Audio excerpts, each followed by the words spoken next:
All right, welcome everyone. I'm coming to you from the good old USA. So for those of you who don't know, I have moved to Pittsburgh, Pennsylvania to pursue a postdoc at the Carnegie Mellon University, continuing on similar research to what I did in my PhD. So I studied neuroscience of sentence encoding and representation in the brain, and looking at the relationship between large language models and what the brain is doing. So I'm going to be doing kind of more of that, kind of a bit different as well. We'll see exactly how the projects turn out. But anyway, so I will be here for the most part for the next 1 to 2 years. We'll see exactly how long. But anyway, so that means my streams will be at a different time. I think I may have mentioned this previously. I don't know if this is a better or worse time, but it is what it is. Anyway, so what I'm going to be doing this evening is looking at a video that has been requested many times. Hello, Omar, welcome. And that is, yes. Oh, sorry. Why? Oh, yes, pressing the wrong button. And that is this one, no, this one. So Resurrected, the case for the resurrection of Jesus. So this is David Pallman's 6-hour video covering his sort of maximal facts case for the resurrection. So I'm just going to be covering the last hour or so of it this evening, which responds to my RHBS model for the resurrection of Jesus. When I say covering, I'm going to be doing an initial response. So let me give a bit of background. So first of all, I've spoken to David a little bit about this, and I've watched the first sort of introduction part of the video, but I haven't actually watched his critique of me. I thought it'd be interested to do a sort of a live react. Let me just make this bigger. So that's what we're going to be doing here. Now, I also, a month or so ago, I did a debate about the resurrection with Jeremy Aiken. I hope I got his name right. I think it's Jeremy, or is it Jimmy Aiken, who's a Catholic apologist, and he uses a sort of a similar approach to David, which is more of a maximal facts approach. So that's distinct from a more minimal facts direction, which is to try to establish a fairly small set of facts regarding Jesus and his crucifixion and subsequent appearance claims and so forth, usually half a dozen-ish claims. So this has been particularly developed by people like Michael Licona, Gary Habermas, William Lane Craig, although he doesn't call it minimal facts, basically uses the same strategy.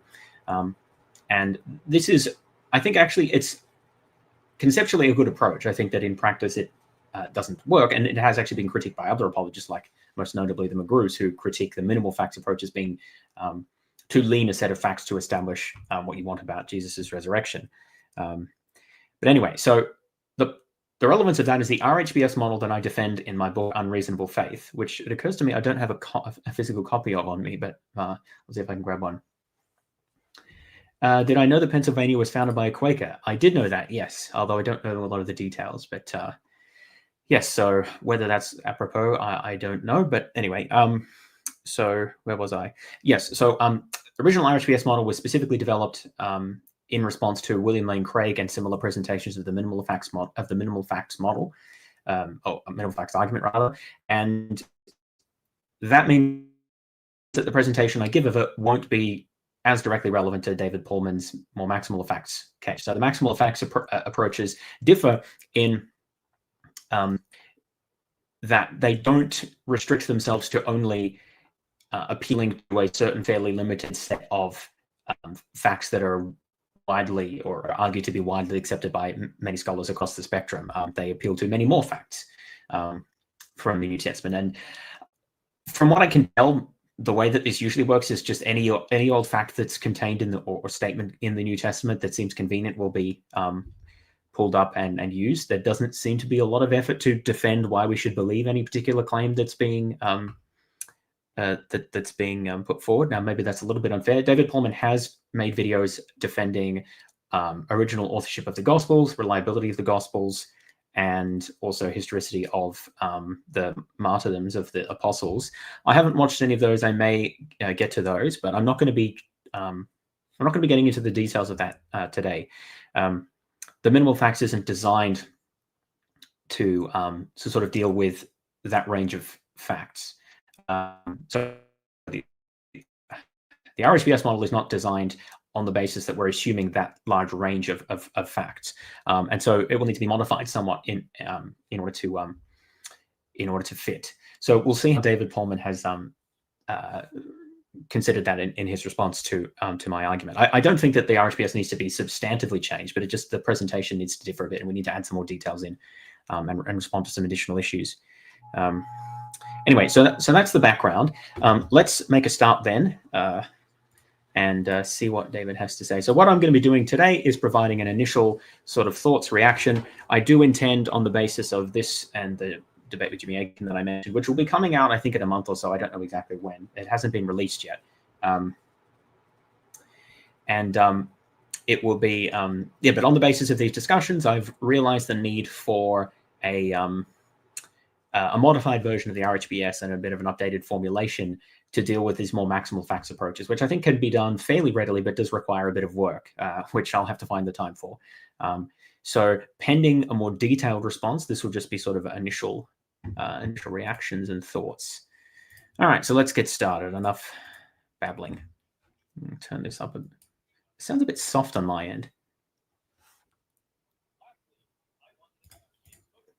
Let me know if you can hear that all right. It sounds slightly soft, or maybe I just don't have my volume turned up enough.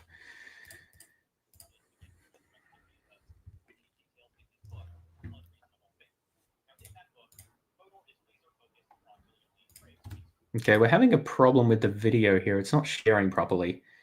Let me try again. I don't know what the problem is here. Maybe I will just share it within Chrome. That probably is what I should be. Hey, what? That probably is what I should be doing. Sorry about this. I had it ready to go, but it doesn't seem to be liking what I was doing. Hey. Okay. Let's put up the speed a little bit. Let me share. I'm not sharing anything. 3 a.m. and at work. Wait, why are you at work at 3 a.m., Remy? That's a bit odd. I guess I don't know what you do as a job, so maybe it's not odd for you. Okay, I think that should be working now.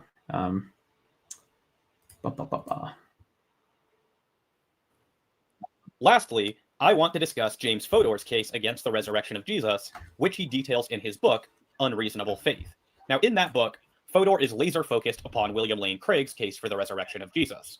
While Craig's case is not as minimal as, say, Gary Habermas's or Mike Lacona's, I think it is fair to say that he still very much falls into the minimalist. Yeah, I agree with that. Again, I recognize that Craig rejects being labeled as a minimalist, but as shown earlier, his resurrection argument falls within the boundaries which I have stipulated for a minimalist approach. And as I explained before, I reject a minimalist approach to defending the resurrection. As such, Fodor's objections are not specifically directed against the sort of resurrection argument which I am offering.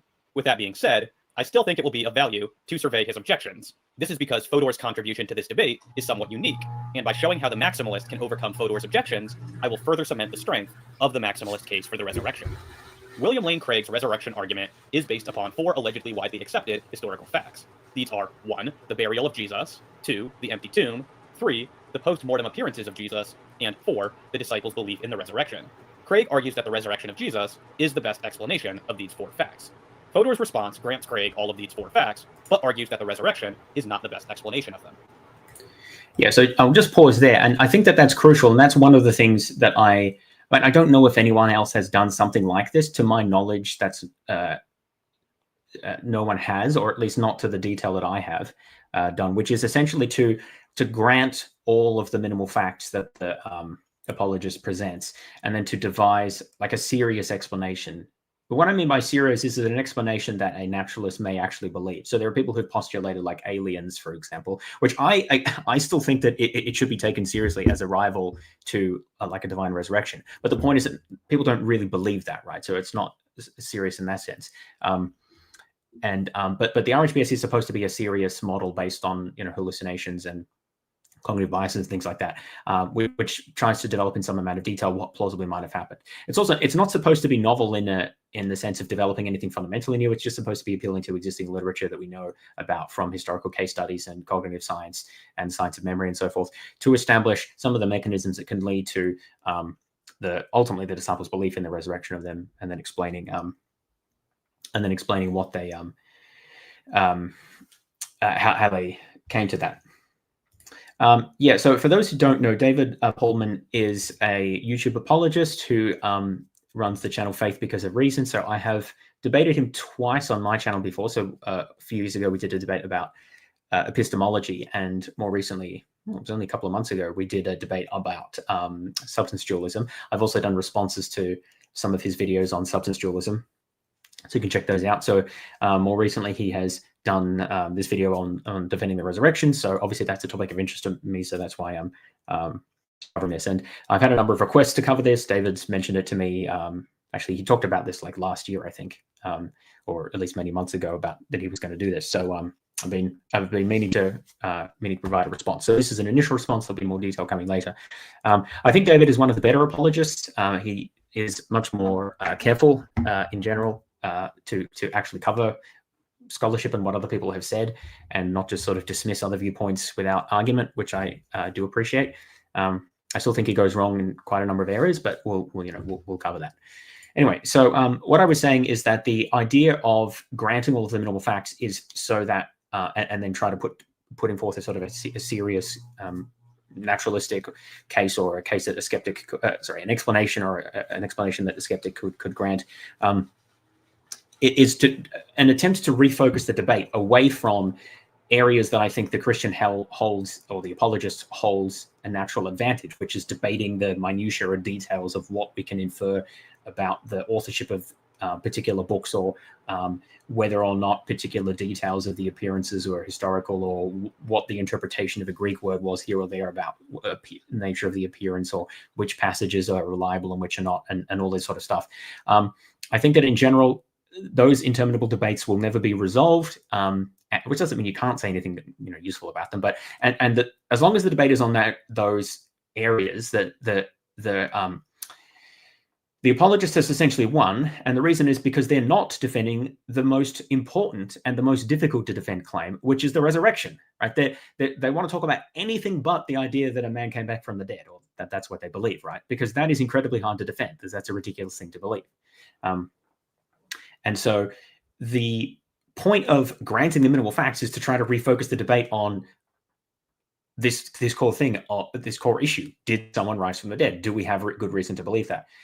So what I'm intending to do with the maximal facts approach, like David Pallman advocates for, is to grant even more. So instead of just granting the minimal facts, basically what I want to do is grant almost everything that's in the New Testament, which I don't think that a lot of the stuff in the New Testament is actually historical, right? I think there's a lot of nonsense in there, but that doesn't matter. As long as you can grant it without entailing the resurrection, I think that it's a useful exercise and useful counter-apologetic to grant it and refocus the discussion on the specific issue of the resurrection and whether it's reasonable to believe in the resurrection. Because I think you can grant almost everything that's in the Gospels that's relevant, and say, yeah, the authors of the Gospels believed this. Even, yes, grant original authorship. Let's say that all of these Gospels were written by, or at least based on the testimony of apostles, right, who knew Jesus personally. All we have to do is explain how they came to believe the things that are contained in the Gospels. And I think you can easily do that without appealing to a resurrection. So the core question is, do we need to postulate a resurrection in order to explain these accounts in the Gospels, even assuming that the accounts we have in the Gospels came directly from apostles? I don't think they did, but supposing we grant that, does a resurrection follow? My argument is no, it doesn't. So let's refocus the discussion on this crucial issue, or at least, again, I think there's a space for multiple approaches in a counter-apologetic, but I think that there's absolutely a neglected approach here, which is to just grant as much as you possibly can to the apologist, even the maximal facts apologists, and try to focus specifically on this issue of why should we think that there was a resurrection, and how do you get to that point? So that's the general approach I want to take towards the maximal facts as well. I think the RHBS is sufficient to do that, but it will require some tweaking and a bit of remodulation. So let's see how that applies to what David has to say here. All right, I realized I've got two tabs open. As he explains, I wish to pursue quite a different strategy, one that I believe has been largely neglected. This is pretty much yet what I both just facts, said. defend it against various objections. Alternative hypothesis is a combination of 4 different theses, which, according to him, better explain Craig's 4 facts than the resurrection when assessed by the criteria of a best explanation. He calls it the RHBS hypothesis, as he summarizes. I have termed this explanatory hypothesis the RH. So rather than rather than listening to David read what I've said, I might as well just explain it. I think many of you will be familiar with RHBS. Again, the idea of the whole point of sort of having it as an initialism is because it's not supposed to be dramatically novel. It's just a combination of ideas that have already been discussed before, but I'm kind of repackaging it a little bit and fleshing out some of the detail. So the R stands for reburial. The idea of reburial is that we want to explain the empty tomb. So I'm taking the empty tomb as a fact. The idea is that either the body was stolen or it was reburied by Joseph of Arimathea. I mean, reburial is the one that I usually defend. I think that theft is also plausible, but I usually just go with reburial. There's different ways that could have happened, but I usually just to say Joseph of Arimathea removed it from the tomb on this removed Jesus's body from his family tomb on the Saturday evening,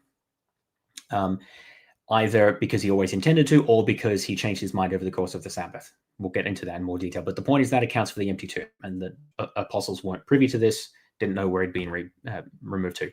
So then the H stands for hallucination. So again, this has been widely discussed, the idea that there was initial individual hallucinations, particularly I focus on bereavement hallucinations. So one or more of the women who initially found the tomb may have experienced these, as well as maybe Peter afterwards.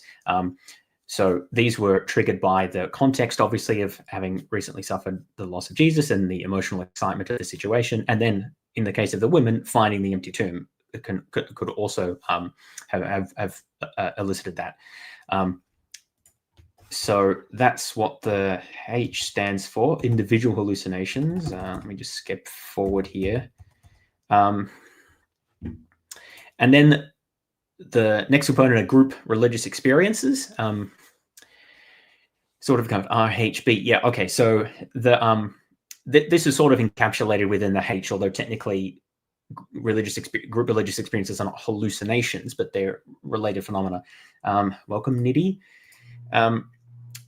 The idea is that following the individual hallucinations, the disciples then experienced collective experiences of of which they interpreted or they regarded as Jesus appearing to them and speaking to them and interacting with them. And so I discuss the various mechanisms that can elicit these sorts of group experiences: social reinforcement, sensory distortions, environmental influences, and sociological reinforcement and things like that. Oh, I already said that one. But it's important to understand that these are not strictly hallucinations because they're essentially socially induced. They're not purely perceptual, although they can involve hallucinations. Then the next component is the biases. So this is memory and cognitive biases. So the idea is that the initial experiences that the disciples had are not the experiences that we have recorded in the Gospels. This is actually crucial to the account, and I think that this is probably a major area where David and I will differ, but we'll come to that.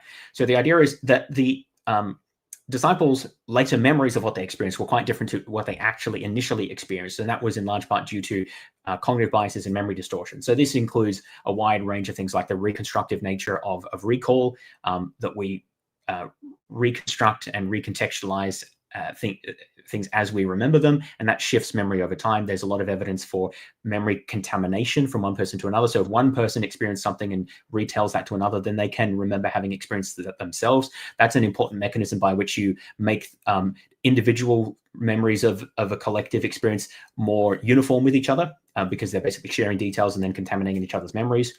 So that's social memory contagion that I mentioned here.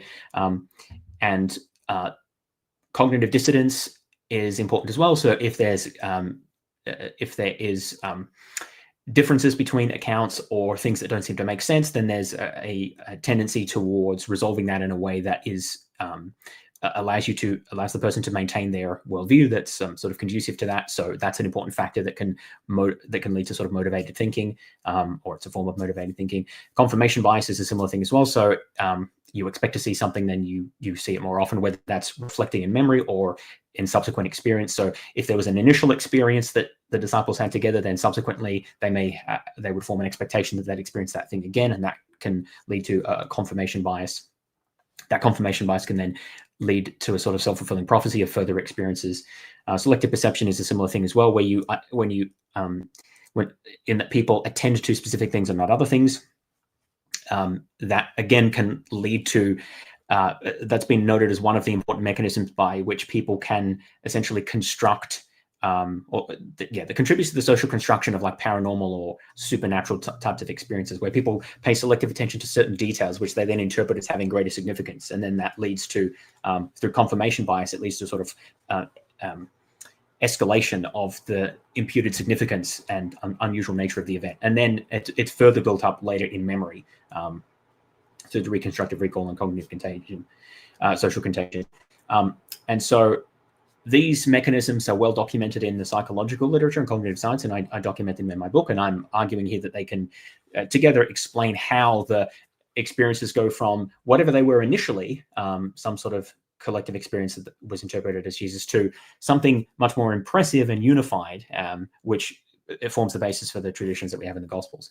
So then the S, the last phase, is socialization and marginalization of doubt. So this sort of overlaps with the cognitive biases, but this is focused on the more sociological level. So if there are people who disagree or who were skeptical, they were socially marginalized. They were labeled as, apostates or spiritually corrupt or whatever else. I mean, we have plenty of evidence of that sort of language in the New Testament, and as well as how religions work everywhere, as well as the fact that we don't actually have any real critical texts on Christianity from the first century. Maybe there were some, but they don't survive. And it seems that from the evidence that we do have, that not many people were interested in evaluating the claims or skeptically engaging with them in a reasoned way. So the socialization of the close-knit or relatively close-knit initial Christian community, especially in the early years in Jerusalem, and the marginalization of people who doubted, were probably expelled from the community or marginalized, and those outside the community weren't really interested. Those further foster the development of a sort of a standard accepted account, which is sort of passed on relatively uncritically. And then that can form the basis for creeds, and then later on, as traditions are developed, the Gospels. So that's the basic idea of the RHBS model. Okay, let's move on. We'll examine how his RHBS hypothesis compares to Craig's with respect to satisfying the criteria of a best explanation. He begins by considering the relative parsimony of his hypothesis versus Craig's. He identifies... So what is this? If you're going to effectively functioning society, you're going to have to lose the H. Oh, RHBS. Well, okay, I think that's a joke. I think that's a joke. A more plausible explanation as one with fewer new assumptions and better justified new assumptions. He identifies the new assumptions of the RHBS hypothesis as follows. 1. Jesus' body was removed from the tomb before its discovery by Jesus' women followers. 2. Some of Jesus' followers experienced individual hallucinations of Jesus appearing to them. 3. Reports of the empty tomb in these first appearances triggered a series of collective experiences of the risen Jesus among the disciples. 4. The memories and understanding of these experiences were reshaped over time by psychological and sociological forces towards being more consistent and impressive.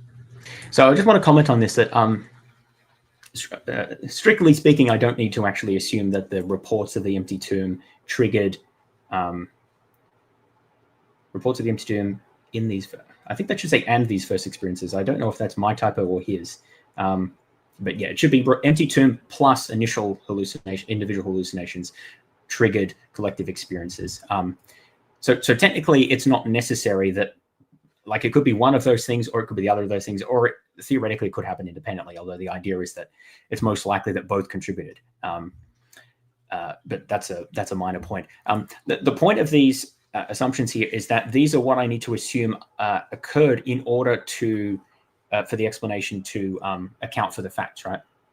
And it's critical that the specific facts that this will account for is Craig's minimal fact, or at least that's what it's designed to do. You won't get, and this is, again, this may be important for David Pallman's point, you won't get to everything that's in the Gospels just from these assumptions. In order to get to that, I'll need to make additional assumptions about, like, specific things that happen at specific times and places, like a specific person experiencing a particular thing or whatever.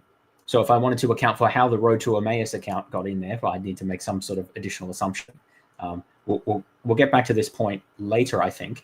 But I think that some apologists misunderstand this. They think that these assumptions are supposed to account for all the details in the Gospels, but that's not true. They're only supposed to account for the minimal facts that Craig's outlined. And that the minimal facts are just empty tomb plus individual and collective experiences and subsequent belief in the risen Jesus. And so I think that these postulates are sufficient to account for those minimal facts. And furthermore, I think that these postulates are all very reasonable given our background knowledge, and that's the key difference. Whereas the postulates that Craig has to make are, I think, entirely not evidence at all on our background beliefs, or actually inconsistent with background beliefs. Fodor goes on at considerable length, arguing that none of these new assumptions are terribly implausible, since he thinks that he can tell a plausible story to support the first, and that there is considerable psychological evidence to support the plausibility of the other three. Furthermore, he contends that, collectively, these new assumptions possess the explanatory power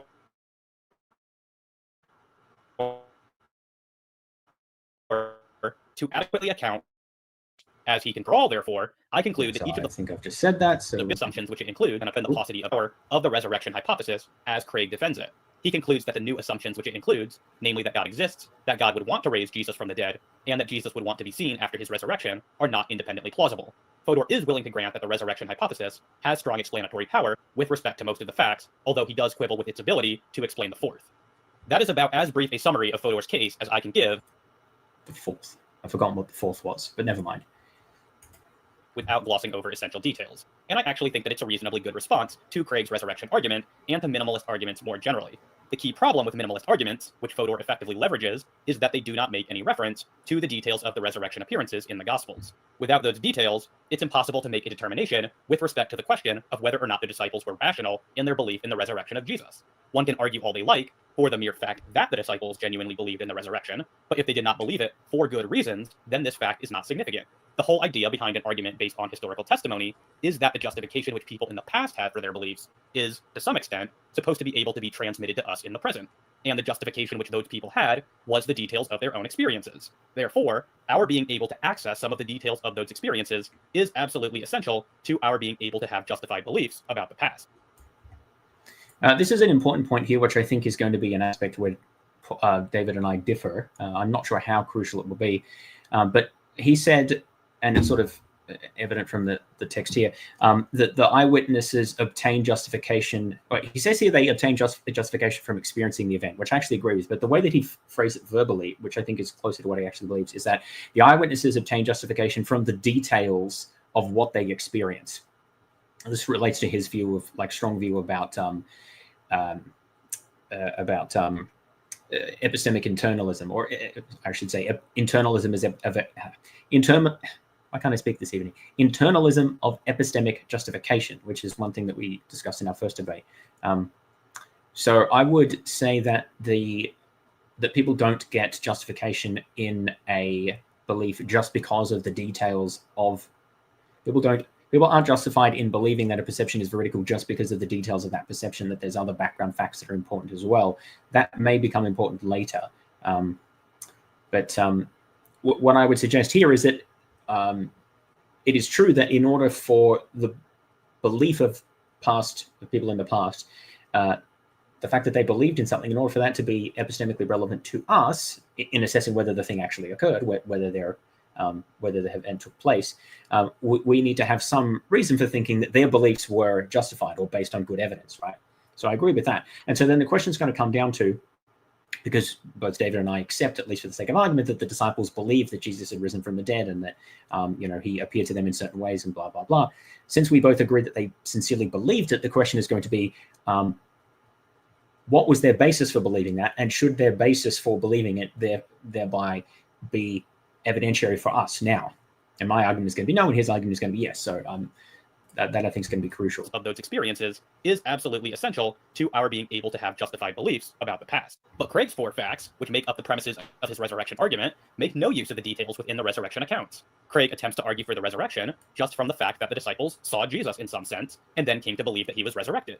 This is the critical oversight in minimalist arguments for the resurrection, and Fodor exploits it very well. As he puts it, I should note, however, that accepting these four facts does not amount to accepting the historicity of every detail recorded in the New Testament or in the Gospel specifically. Yeah, so this is where the account needs to be reformulated to respond to a maximal facts approach, to respond to a maximal facts approach. And I think that, I don't know that I was wrong to say this, because I think that it's a useful approach, but I think that I can actually grant a lot more than I granted in this presentation here and still get to where I want to go. But anyway, we'll see about that later. Okay, so this is David's resurrection. The maximalist argument, which I have made, explicitly utilizes those details by referencing the credibility of the testimony pertaining to the resurrection of Jesus. Again, the maximalist is not necessarily appealing to the historicity of the details within the resurrection narratives. Rather, the maximalist is appealing to the idea that these details are part of what the original eyewitnesses claim to have seen. Fodor's case against the resurrection depends critically upon the details in the Gospels pertaining to the resurrection appearances not being anything like what the disciples originally experienced. Yes, that's absolutely true, and I just said that before. So I don't think you can naturalistically get the experiences as specified in the Gospels if that was originally what occurred. I mean, it's sort of almost definitionally true because they, that includes someone who wasn't. This gets to the issue of, well, what is the argument supposed to be doing? Because if you're willing to appeal to enough details in the Gospels, and this is a point I made with Jimmy Akin as well. If you're willing to appeal to enough details in the Gospels, I mean, the Gospels say that Jesus was the Son of God and was resurrected, right? So, like, obviously the skeptic can't grant that unless we're just sort of willing to read off the conclusions of the Gospels. At somewhere along the line, we're going to have to ask about, whether certain details are correct or not. So, short of Jesus having a body double who was able to, like, walk through walls and do other things as well that it says that he did, which I mean, that still doesn't account for the empty tomb and other things. We're not going to be able to account for the all of the details of all of the appearances in the Gospels as being literally historical and not affirm a resurrection. I would say, though, that like a body double and a conspiracy is to remove Jesus's original body and whatever is still a better explanation than a resurrection. But I'm not going to push that argument because I think that there are basically because Christians aren't going to take that seriously. And I think that it's better to push a more reasonable argument because I don't actually think that's a very good explanation. I just think it's better than a resurrection. But to get Christians and apologists to sort of see how bad the resurrection explanation is, I think that you need to provide more plausible explanations than aliens or than an elaborate conspiracy involving an identical twin, which, although better than a resurrection, in my view, are not very good. So anyway, the point here is, and I agree with David here, that for the psychological type of explanation hallucinations biases to work, you're not going to be able to say that the events as recorded in the Gospels actually occurred, but then somehow there was just no risen Jesus there. But that's not the point of them at all. The point of them is precisely that the events as described in the Gospels did not happen as described in the Gospels. Whatever initially did happen then led to a series of psychological, sociological, and memory processes that culminated in the disciples believing in something like the accounts that are in the Gospels, or at least that's how you'd respond in the maximalist case. The difference effectively is when I'm responding to Craig in the minimalist case, I can say there was an initial set of experiences, and then there was memory biases and cognitive biases and sociological processes, and then there was legendary development and people writing accounts based on an accumulation of details, and then we have the accounts in the Gospels. In responding to the maximal facts, I have to basically clip off that last step of like the legendary development and people taking traditions and expanding on them, because the maximal factors like David are going to say that the Gospels were written by eyewitnesses, or at least directly based on eyewitness testimony. And so we have to actually locate the details of the account in the mind, the memories of eyewitnesses, which we don't have to in the case of Craig, because Craig's not defending those historicity claims, and so we can add an extra step on. So it's a little bit harder in responding to maximal fact case because we can't add on the sort of legendary development side of things, which, again, just to be clear, I believe absolutely did happen. I don't believe that any of the Gospels were directly based on eyewitness testimony. I believe that there's some eyewitness testimony incorporated in them. I don't think that any of them were directly written by eyewitnesses or on the basis of direct eyewitness testimony. I think that they're later developments, as most scholars think. But we don't. The point is, we don't have to argue that. And so what I'm saying is that the RHBS can work just as well in clipping off the last step and saying, sure, everything that says in the Gospels are what one or more of the disciples believed happened. But crucially, it's what they believed happened at least a decade or two after the events. So all we have to do is explain how that cognitive state came about by appealing to natural causes, and hallucinations and cognitive biases and sociological processes. So that's all we have to do. Now that's not what I did in the book, again, because in my book I was appealing to the minimal facts case, but the modified version, when I get to developing that, can I think just as easily do a similar thing in the case of the maximal facts case. I think the maximal method has a logic to it, which is I think what the McGrews point out is that the minimal facts doesn't really get you to a resurrection. It gets you to sort of beliefs in something having happened, but like, how do you get specifically to a resurrection of Jesus? There's just not enough detail in there, and there's not enough. You need to argue why specifically it's a resurrection, so I think there's a logic to it. But I think it is. I sort of agree with the commenter. It's silly in a sense that the maximal factor needs to, and usually they just sort of don't. I know. David has done this to an extent. He has defended like general historicity of the New Testament and things and original authorship. But even if you defend those things, it doesn't actually mean that everything that it says in there is accurate, right? They could still get a lot of things wrong. They could still be cutting a lot of corners, even if they're being honest, right? So I think the idea that you can just sort of take whatever you like from the New Testament and assume that it's correct is pretty silly. And I don't think that that's widely accepted historically. And that's why the minimal facts was developed, precisely so you don't have to defend all of these very difficult to defend claims about authorship and about the accuracy of all these details. So in that sense, I do think it is a bit silly. But from a counter apologetic point of view, I actually think going after the maximal facts has advantages, as I said before, because you just try to grant as much as you can to the apologist and try to reframe the discussion squarely on the issue of, but why believe in a resurrection? Not get distracted on these questions of authorship or reliability or translations of particular passages or whether the tomb is empty or other stuff. Just grant all of that. Because as a naturalist, like, there's no problem with those things in principle. They may not have happened. Maybe there wasn't an empty tomb. Maybe we don't know who wrote the Gospels, right? But like, there's nothing that we really care about there. What we should focus on is the crucial detail, which is the miracle claims, particularly resurrection. And let's not give the false impression that if these facts were true, like if they are real facts, then a resurrection would follow. And that's, I think, that the failure of other approaches is, at least in terms of the discourse. If the only response you have to a minimal facts or even a maximal fact case is to deny some of the facts, it sounds like that you're admitting that if the facts are actually facts, then the resurrection follows. And I don't think that we should be in that position. We shouldn't be coming across as saying that. We want to say, no, look, you can grant all this stuff and you still don't get a resurrection.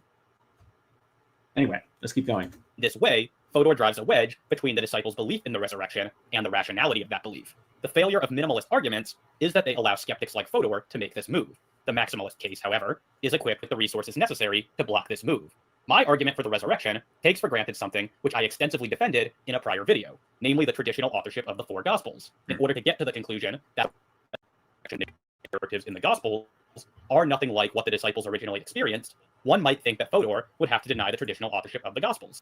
After all, it doesn't seem likely that Matthew and John, for example, could be mistaken about their own experiences when they relayed them in their respective Gospels. But Fodor is actually willing to grant traditional authorship, and yet he maintains that this is not sufficient to guarantee that the details in the Gospels accurately relay what the appearances of Jesus were like. As he explains, the embellishments that occurred to the story, therefore, were not primarily gradual legendary accretions, but largely were the result of the psychological and sociological processes I have just outlined, shaping and reshaping the disciples' memories and understandings of what they themselves had experienced. Yes, exactly. So I'm not appealing to legendary development here. I'm appealing to psychological and sociological processes. So this can occur primarily within the disciples' minds or in a social context between them. Just to clarify here, Omar, I don't think we should shape our conclusions based on what is convenient for us. Obviously, it will have its advantages. Now, I'm not saying what we should believe about the New Testament is based on what's convenient for us in a counter-apologetic. I'm saying what we argue in responding to apologists should be based on what works as a counter-apologetic. So you see the difference there. Like, I'm not saying, like in my RHBS model, I assume the minimal facts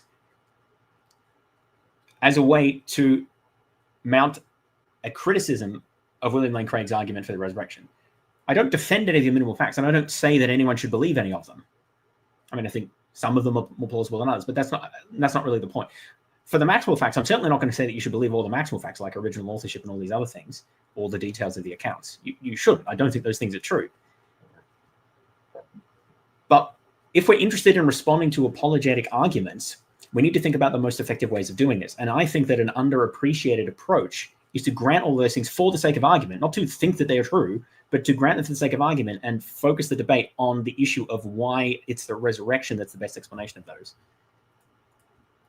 As such, the RHBS model that I am here defending is in no way dependent upon gradual legendary accretion, thus that the disciples' memories of what had occurred in their visionary or hallucinatory experiences were distorted by sociological factors to the extent that they really came to believe that their experiences occurred in the way that they are recorded in the Gospels. As he explains, the final postulate of the RHBS model is that the stories of Jesus' appearances that came to be told by Jesus' followers do not correspond exactly to what the disciples really see, altered oceans to the strength of his evidence that this level of memory distortion really occurred. But before addressing Fodor's case for memory distortion, I just need to flag one thing about his appeal to hallucinations. For although he appeals to memory distortion to explain away the details of the Gospels, Fodor thinks that the disciples' belief in the resurrection was originally generated by hallucinatory experiences. As a result, it is worth asking how likely it is that hallucinations would lead the disciples to believe in the resurrection in the first place, even if the details in the Gospels could be explained by recourse to memory distortion. The basic worry here is that although bereavement hallucinations are somewhat common, they do not typically lead those who have them to believe that the deceased has returned to life. Okay, so I think David makes a mistake here, because I specifically don't say that hallucinations led to the belief in the resurrection.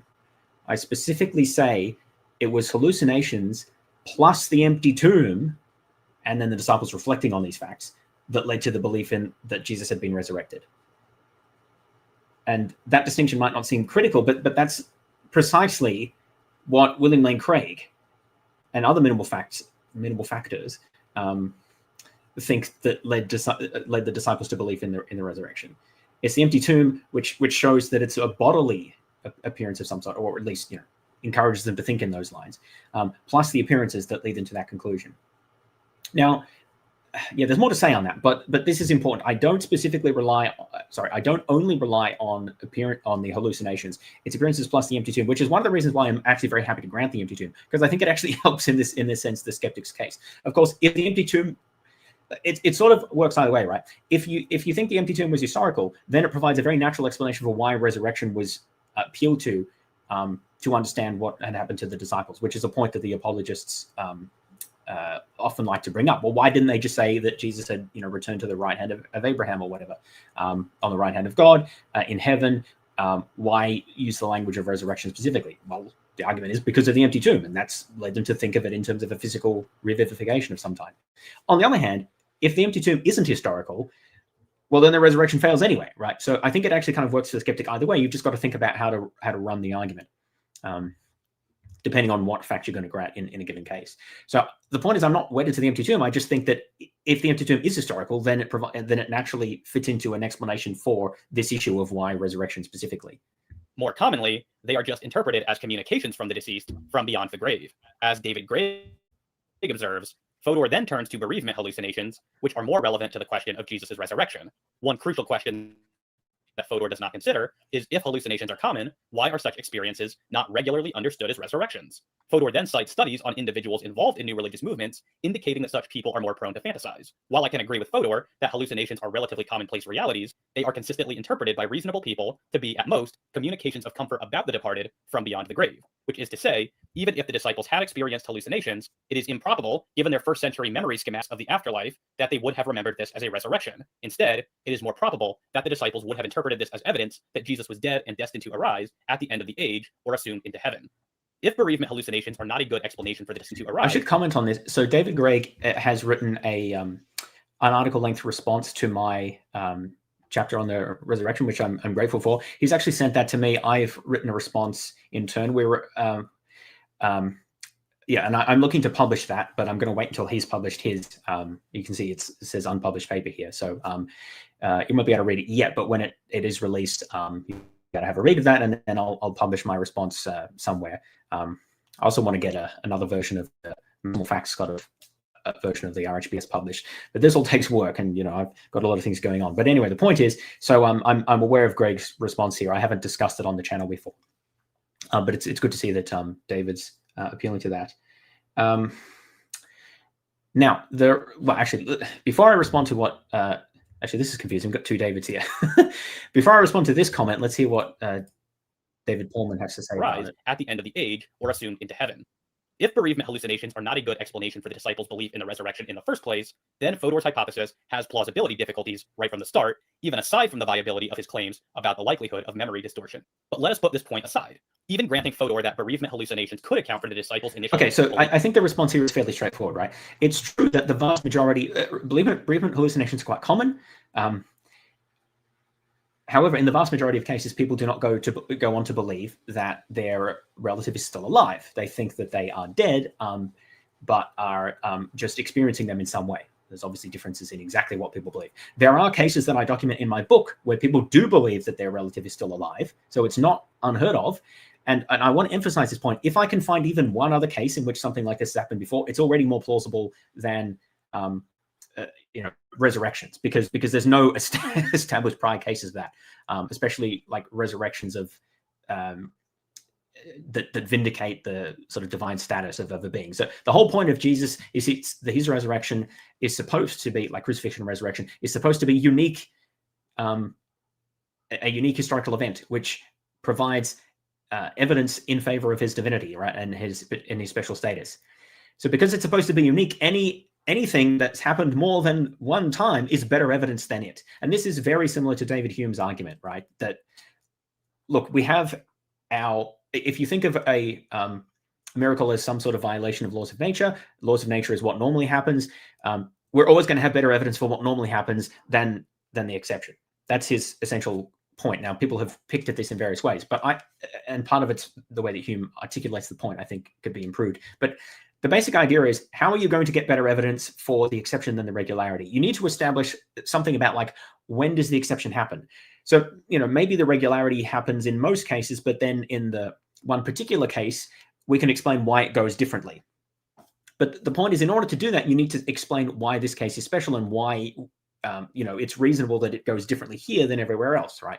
And I think that this is actually the real tricky issue. Why is it that Jesus is special and would be the one person who's resurrected in this vindicatory way, and that then we should sort of worship him on the basis of the fact that he's been resurrected? That's sort of how the apologetics is supposed to go. You need to establish that to a sufficiently high level of credence that we can take this singular event to be the exception to the fact that people don't return from the dead. So and this is the key point that I think that apologists sort of never get, or at least I don't think they respond to adequately. They are defending a unique historical event. That's their explanation. How do they account for the facts of the Gospels and the accounts? They say a unique historical event happened that's never really had any parallels in history before or since. And then they have the gall to criticize my argument for saying, well, it doesn't normally happen that way. Like when people have bereavement hallucinations, they don't normally go on to believe that those people are still alive. Well, yes, they don't normally do that, but they sometimes do, and that's more often than you can show that the resurrections happen. So already I'm ahead. This is the strange, inconsistent standard that apologists always have. This came up in my debate with Jimmy Akin as well. You'll see when that comes up. It makes no sense to me at all how the apologist can say, but the things that the skeptic is saying don't normally happen that way, whilst also holding on to their preferred explanation, which is a singular and unique historical occurrence. That just makes no sense at all. You can't say that something's implausible because it doesn't normally happen that way, and then say that another thing that's even less common is more plausible. Unless you have a good reason for why you can make that exception, which they don't, then that's just special pleading. You're just appealing to different standards. So the point I have to make here is, sure, most people who experience a bereavement hallucination don't go on to believe that their loved one is still alive. Occasionally they do. I document a few cases, but most of the time they don't. So why is it that the disciples did? Well, it's pretty obvious why. Because they found the empty tomb, and because of the religious context that they operate in, understood Jesus to be the Messiah. Most people who have a bereavement hallucination don't understand their relative to be the Messiah. or anything similar. And so the context, the religious context, the spiritual context isn't there. Plus, there's no triggering event that might elicit that particular type of belief, like the tomb. So the circumstances were right in the case of Jesus. They're not.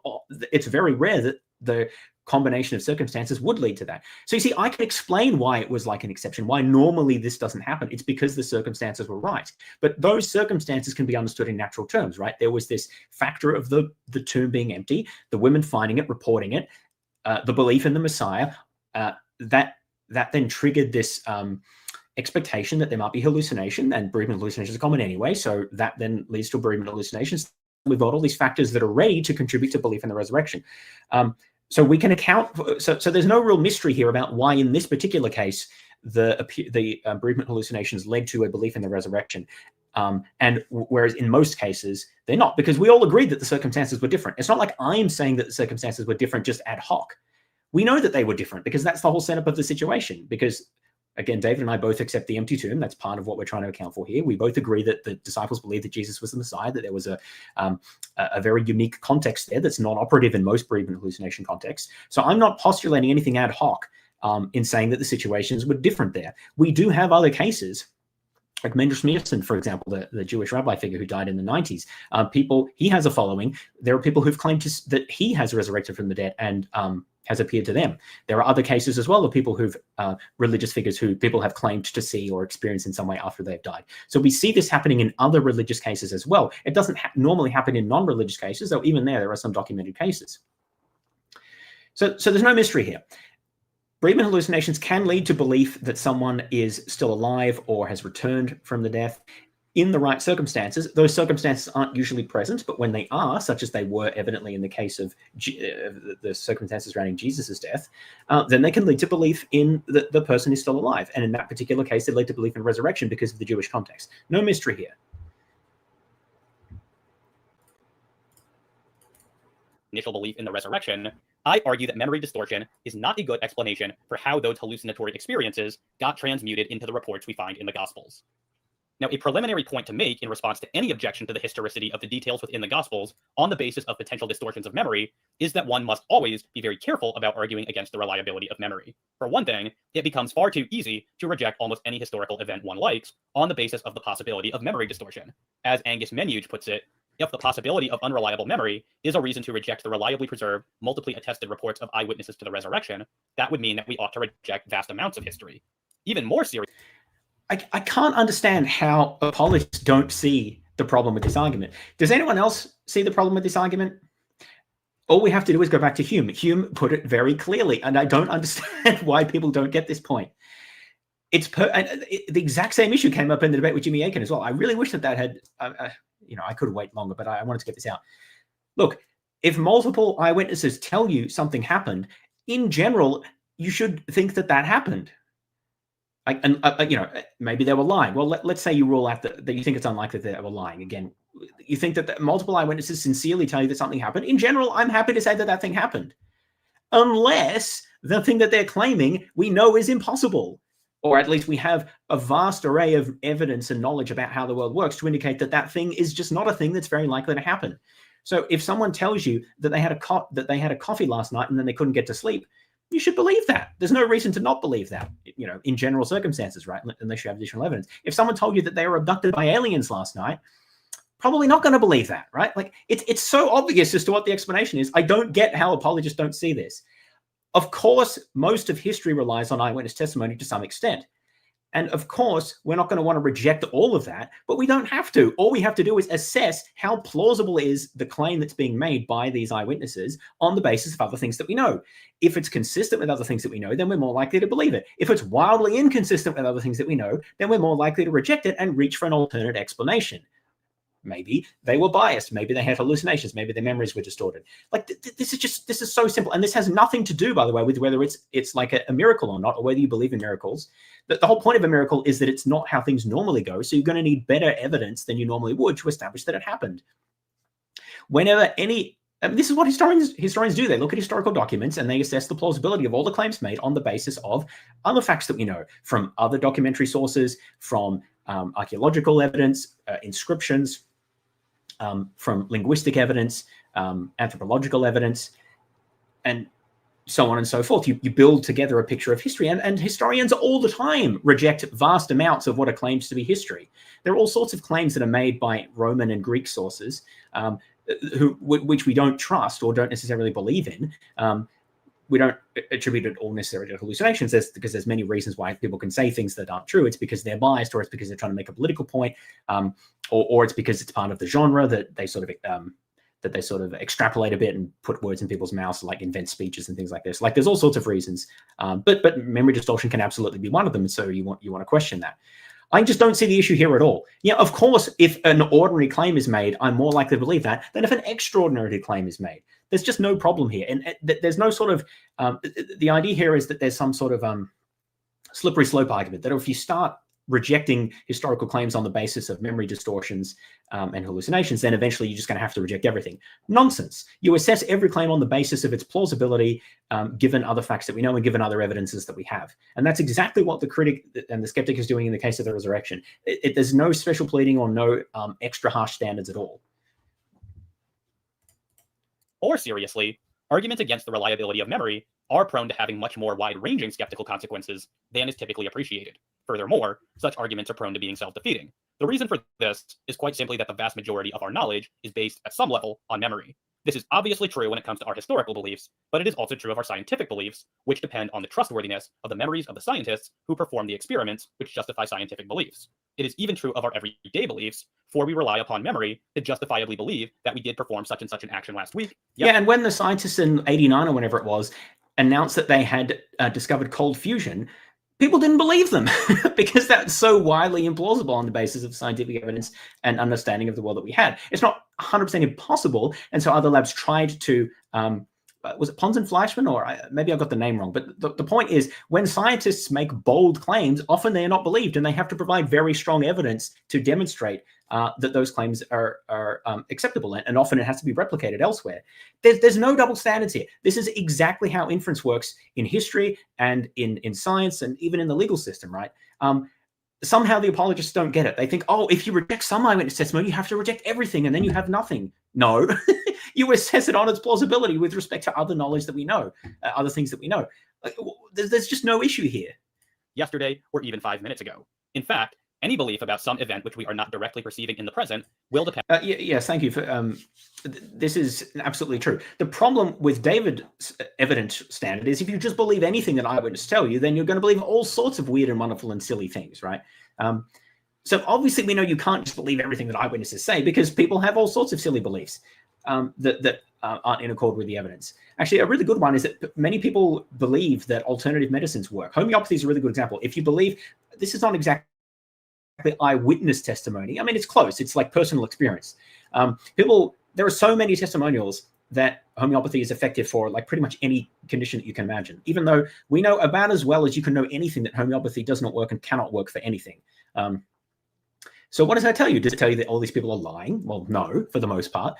They're sincere. They believe these things. It's just that people aren't very good judges of these things. There's psychological factors, placebo effects, selective attention, cognitive dissonance, and memory distortion and confirmation bias and all these other things that lead them to believe that homeopathy is effective when in fact it is not. And you actually need to do science in order to vindicate that. And this is what the practitioners of alternative medicines do. They say, oh, you're just dismissing all of these people's experiences. We're not dismissing them. They have those experiences or beliefs, and that's important, but it doesn't mean that it's veridical, because there's many ways that people can be wrong about this, and we recognize this. That's why science exists. That's why we introduce these controls, and why we require multiple lines of evidence and careful evaluation of evidence in order to accept a claim, because there's so many ways to be wrong. And I think that that's where David falls down in many of his arguments. Ultimately, he's just not skeptical enough about a lot of, whether it's his own intuitions, that's relevant to substance dualism, or in the case of the resurrection, about the memory and the eyewitness testimony of the apostles. He's not nearly as skeptical enough about these things as he needs to be, and I think that we have very good reason to be skeptical about these things given what we know in science. And I document this in my book. I show all the ways that memory and perception can be biased and can be inaccurate. I mean, I don't show all of them. I show a lot of ways, right, that are relevant in the case. And there's, of course, many other things that can be discussed as well. You really need to have some grasp of these things in order to engage, I think, effectively with these sorts of arguments. You can't just say, oh, well, if we give up on all testimony or all eyewitness evidence, then we won't believe anything. Well, no, we just engage with it skeptically, and then we're doing science, we're doing good history. And that's really, that's what I want to say. That's what I want the apologists to be doing. I want them to be telling me why I should accept these specific testimonies, these specific beliefs. Not just in general, we should accept eyewitness testimony. Yeah, okay, in general, sure. Like in general, in most everyday, ordinary context, it's fine. There are ways that it goes wrong in even those cases, but like it's very context specific. It's the same thing with the silly idea of, are the Gospels reliable as historical documents? Like, what does that mean? Saying whether something is reliable or unreliable is pointless. I mean, particularly when it comes to a historical document. Like the question is, are the specific claims that it makes here, are those credible? What evidence are there for these claims? Are there against these claims? What other sources have to say about this? Not like, does the whole set of books in general, is it reliable or not? Likewise, we shouldn't be asking, are eyewitnesses reliable or unreliable? We should be asking, how plausible are the claims made by these specific eyewitnesses, and how could we otherwise account for them if we don't think that they're veridical? And that's what I want to have the apologists engage with. But they somehow never do this. They just always revert back to arguing in generalities. And this is the point I'm trying to make about the RHBS model, is to try to focus it on the resurrection, the thing that it's supposed to be focused on. Why should I believe in this specific thing? Not why should I think that eyewitness testimony in general is reliable, or that we need to use it in science or daily life or in history or wherever. Why these specific eyewitnesses who are testifying to this specific thing should be believed will depend upon memory. Hence, casting widespread doubt upon the reliability of memory will have disastrous epistemic consequences for almost all of our beliefs. And such skepticism is likely to end up being self-defeating because, inevitably, whatever studies one wishes to cite in support of the thesis that memory is unreliable will have depended upon memory in various ways in order to acquire I think this is just a silly argument. The point here is not to ignore the evidence which Fodor cites in support of the idea that memory can sometimes be unreliable. Rather, the point is to caution against being too quick to jump to the conclusion that unreliable memories are very common without being careful to specify the conditions under which they occur and can be identified. For otherwise, one risks the argument being generalized to invalidate nearly everything which we believe. The upshot here is that if we wish to avoid making it far too easy for people to reject absolutely any historical event that they please, or more seriously, if we wish to avoid global skepticism about the past, we should have a high degree of credence in the general reliability of memory. We should be... No, that's completely wrong, right? This is what I'm saying. The idea that you should have a high degree of credence in the general reliability of memory, that's just an article of faith. Like, well, is that actually based on evidence? I think it is not based on evidence, and it's all about context. I mean, he sort of agreed with that point because he says, he did say that what are the specific scenarios in which memory fails? But I think that the apologists just have to argue this. They just have to argue that testimony is reliable. Of course, the problem with this is that one of the things I cite in my book, which hasn't mentioned so far, is a litany of claims of people experiencing other types of supernatural events or supernormal events, which don't easily, or in some cases clearly, do not fit into a Christian narrative. So you have to then have a way of explaining how these events can be reported by eyewitnesses that doesn't appeal to these mechanisms that I cite. Because the whole point is that the RHBS model is obviously specific to the resurrection, but I can appeal to very similar mechanisms of hallucinations and biases and socialization to account for other miracle claims. I just need to modify it to fit the specific case. That obviously doesn't work with the resurrection because that says that God did it. Well, but God's not going to do all these other things that would serve to vindicate the special status of figures in Mormonism or other Jewish Messiah figures or figures from Hinduism that make religiously inconsistent claims with Christianity. So they can't just say that God did it, and they also can't appeal to the same psychological mechanisms that I do, because then it seems that those are going to apply in the case of the resurrection. So I think that they're in a bind here. So this argument about that we should just be very credulous towards eyewitness testimony doesn't work for two reasons. It's not consistent with the evidence we know about eyewitness testimony. It's just an article of faith, which I think is not justified. And the second point is that it doesn't help with responding to the other cases of paranormal supernatural events that I cite.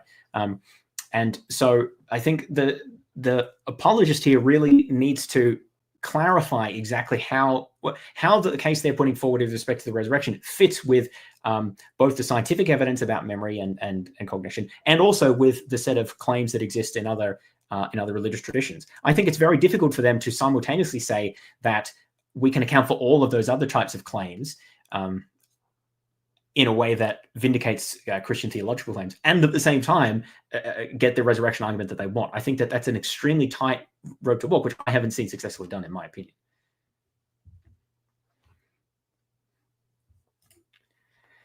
Is it really correct to say that memory can get distorted to the degree that disciples confuse individual visions with a group appearance of Jesus eating fish?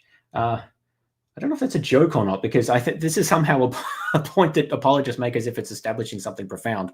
Yeah, but they remember Jesus eating fish, as if you can't think falsely that someone ate a fish. Like I don't understand what the objection is supposed to be there. We should be slow to adopt the unreliability of memory as a basis for rejecting the historicity of a reported event, unless we have very good reasons for doing so in that particular instance. Sure. In other they claimed that someone rose from the dead. That's a good enough reason, right? In any other context, people would agree that's a good enough reason to not believe something that someone says. words, we should want far more than just general indicators that memory is sometimes unreliable or susceptible to distortion. We should want reasons for thinking that memory distortion is actually at play in a particular case. Yeah, because what they reported is so implausible. Plus the religious context as well, that adds to it. But that's the obvious reason, right? Am I crazy here? Is that not a good reason for thinking that maybe they were wrong? Like they said that someone came back from the dead. That's not a thing that happens?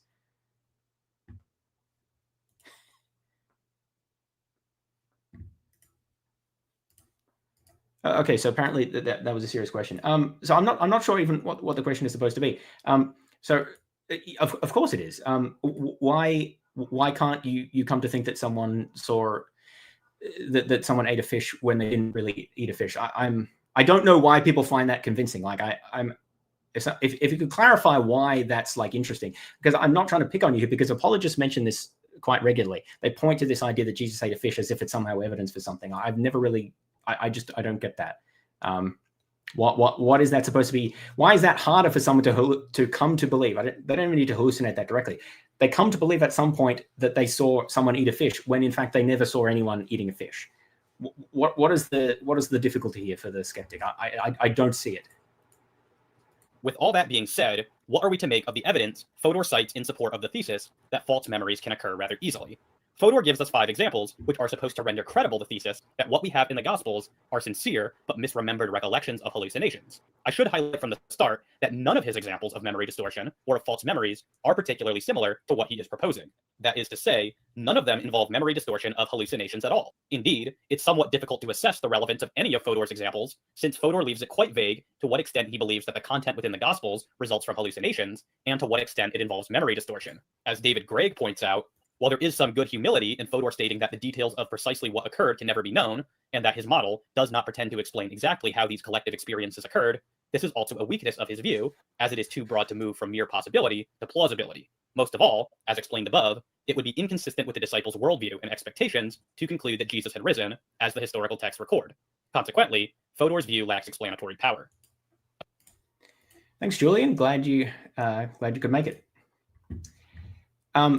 So the point, so a couple of points here. So David said that none of the evidences I cite show examples of memory distortions of hallucinations.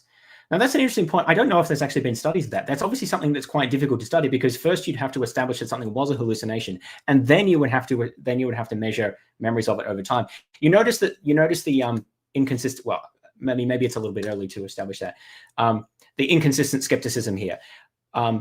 Apparently, I'm being too skeptical in raising the issue that if someone says they saw someone rise from the dead, we should maybe not believe that unless we've got really, really good reason to believe it. But I cite a range of studies indicating how memory distortions can occur and how hallucinations are fairly common. And now the skepticism that, yeah, but I don't specifically cite a study that shows both of them happening at the same time or like sequentially, which actually would be interesting. I mean, I should look into that to see if there has been work on that. But you can see how that's difficult to study, because to establish that something as a hallucination, like in an experimental context, you need to experimentally induce that, which has been done. Lost in a shopping mall technique is widely used. I discussed that in the book. But then you would then have to follow the memories that people had over time and see to what extent they were distorted. I think there are a couple of studies that do like somewhat longitudinal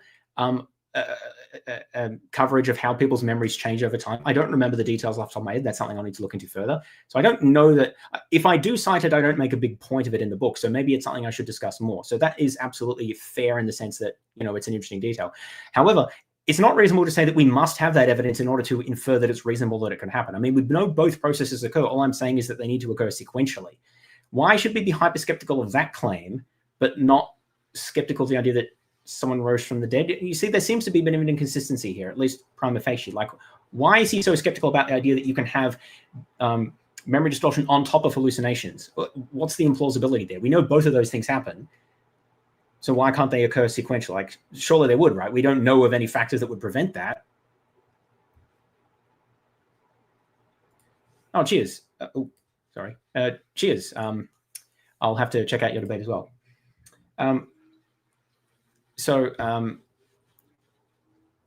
Yeah, so obviously I'm not going to say that I know exactly what initially happened. There's not enough evidence to know that. So the right answer when there is not enough evidence is to say I don't know. But I don't think that that implies anything about the plausibility of my postulated mechanism.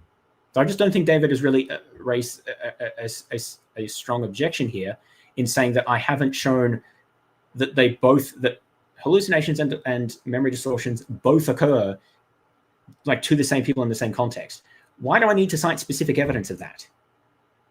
I don't know why that's necessary in order to make the inference that it's plausible that they happened in combination, or I guess in succession, because we know they both happen. I also do cite other cases that are well explained by both of those mechanisms happening, like miracle claims in other religious traditions or mass delusions and things like this. I cite a wide range of different types of evidence that I think supports this view that people can come to believe that things happen to them that did not at all happen to them, despite and includes things that are often very quite out of the ordinary and emotionally laden. That's the primary point.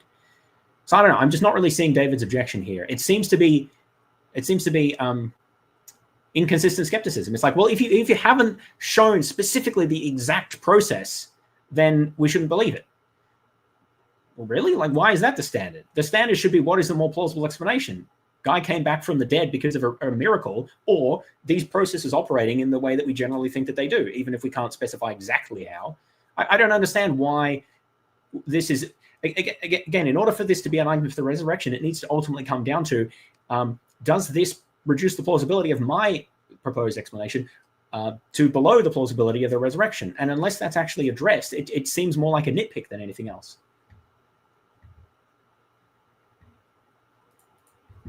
According to all of the accounts, the appearances of Jesus began 3 days after the crucifixion and then ended abruptly around 40 days later. Is it Fodor's belief that the group hallucinations actually began precisely at this time and then sharply ended 40 days later? Or is this idea to be attributed to memory distortion? It's really impossible to say because Fodor doesn't tell us. No, I do. It is difficult to take seriously the suggestion that the disciples really had collective hallucinations only for this precise time frame. As Timothy and Lydia McGrew observe, these details go with the hallucination. I presume that Fodor's theory is that it has a vanishingly small probability. Given that this is radically implausible, I presume that Fodor would opt for the idea that the appearances lasting precisely 40 days owes to memory distortion. But what this implies is that for Fodor, memory distortion, rather than hallucination, is really doing the heavy lifting. Okay, so no, David's just wrong here. And so maybe I could have made this clearer. I don't know. I'd have to go and check exactly how I argued this. No, I give a specific explanation for this.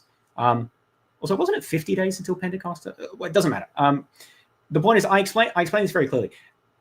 It's well known, like it's been documented, that new religious traditions need to control revelation in some way.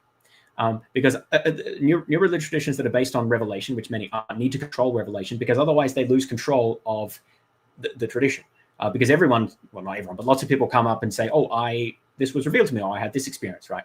So, and I'm not saying that they sit in a room and think, oh, how are we going to control revelation? But it's a pressure, it's an issue that comes up for every new religious tradition. And so they need to develop some way to understand what is a real revelation and what is not. So this is well documented as a phenomenon that occurs in a wide range of religious traditions, that they establish some sort of rule or cutoff point. And often this will be, if there's a founder, it will be like they are the ones who can experience a revelation, and then when they die, no one else can. Now that is not as relevant here because the founder was already dead before the revelation started. So the mechanism is a bit different here.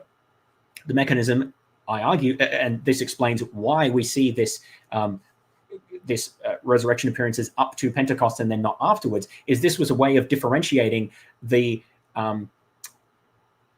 veridical resurrection appearances, which establish the authority and unique perspective, particularly of the apostles, although interestingly not Paul, because Paul doesn't fit into this, but Paul's an enigma anyways.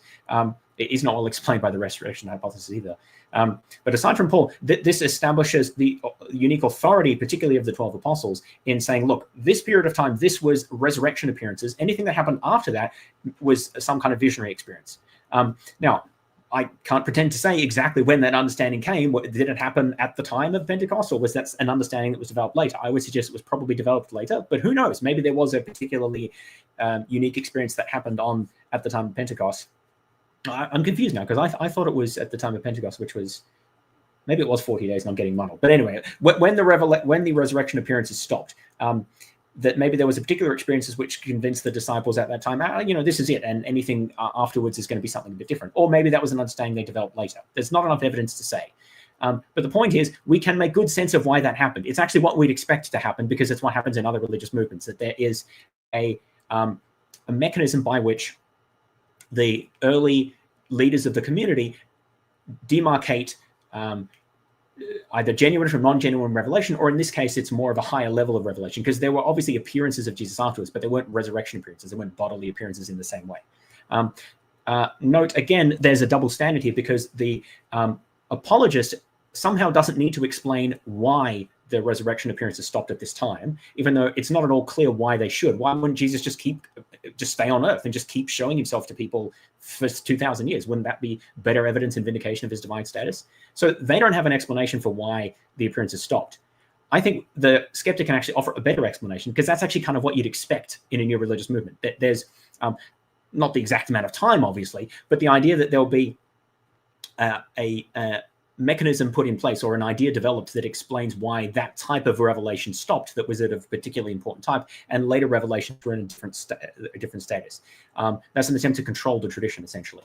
And I'm not saying that happens in a committee that they all get together and saying how we're going to control revelation, right? But that's how they came to understand what was happening to them in the context of trying to make sense of their experiences, and relate that to probably what other people were saying as well, because other people would likely have also made similar claims. We know that, when it came to people writing gospels, there was a question of, well, which gospels are reliable and which ones, trace back to a genuine tradition. And so there's almost certainly a similar issue there with early traditions of saying people had experiences of Jesus. Other religious traditions have reported this, and so they need a mechanism for that. So here I say, if we're taking the fact of why did the resurrection appearances stop at a certain time, okay, so Jesus spent 40 days with them. Fair enough. So we'll say 40 days. So I think the skeptic can account for that by appealing to mechanisms that we know are operative in other traditions. The apologist doesn't seem to have any answer for that. Why did Jesus go after 40 days? I've never heard an explanation. It's not obvious to me that you would expect that under the resurrection hypothesis. So once again, what we have is inconsistent standards. This is a classic apologist move here. They demand that the skeptic explain something without feeling any need or making any attempt, or any serious attempt, to explain it themselves. So this is a good example. Why do we see the end of the hallucinations after 40 days? I've given an explanation. What is the apologist's explanation for it? In explaining the content of the resurrection narratives in the Gospels. So from this, it follows that the examples of false memories which he cites need to demonstrate this level of memory distortion if they are to make his thesis plausible. Thanks, David. Appreciate that. In this next section, I shall argue that his examples do not do this. Fodor's first example comes from a 2006 paper by Chrissy Wilson and Christopher French, and it regards a questionnaire in which participants were asked to recall memories about dramatic news footage of 5 different events.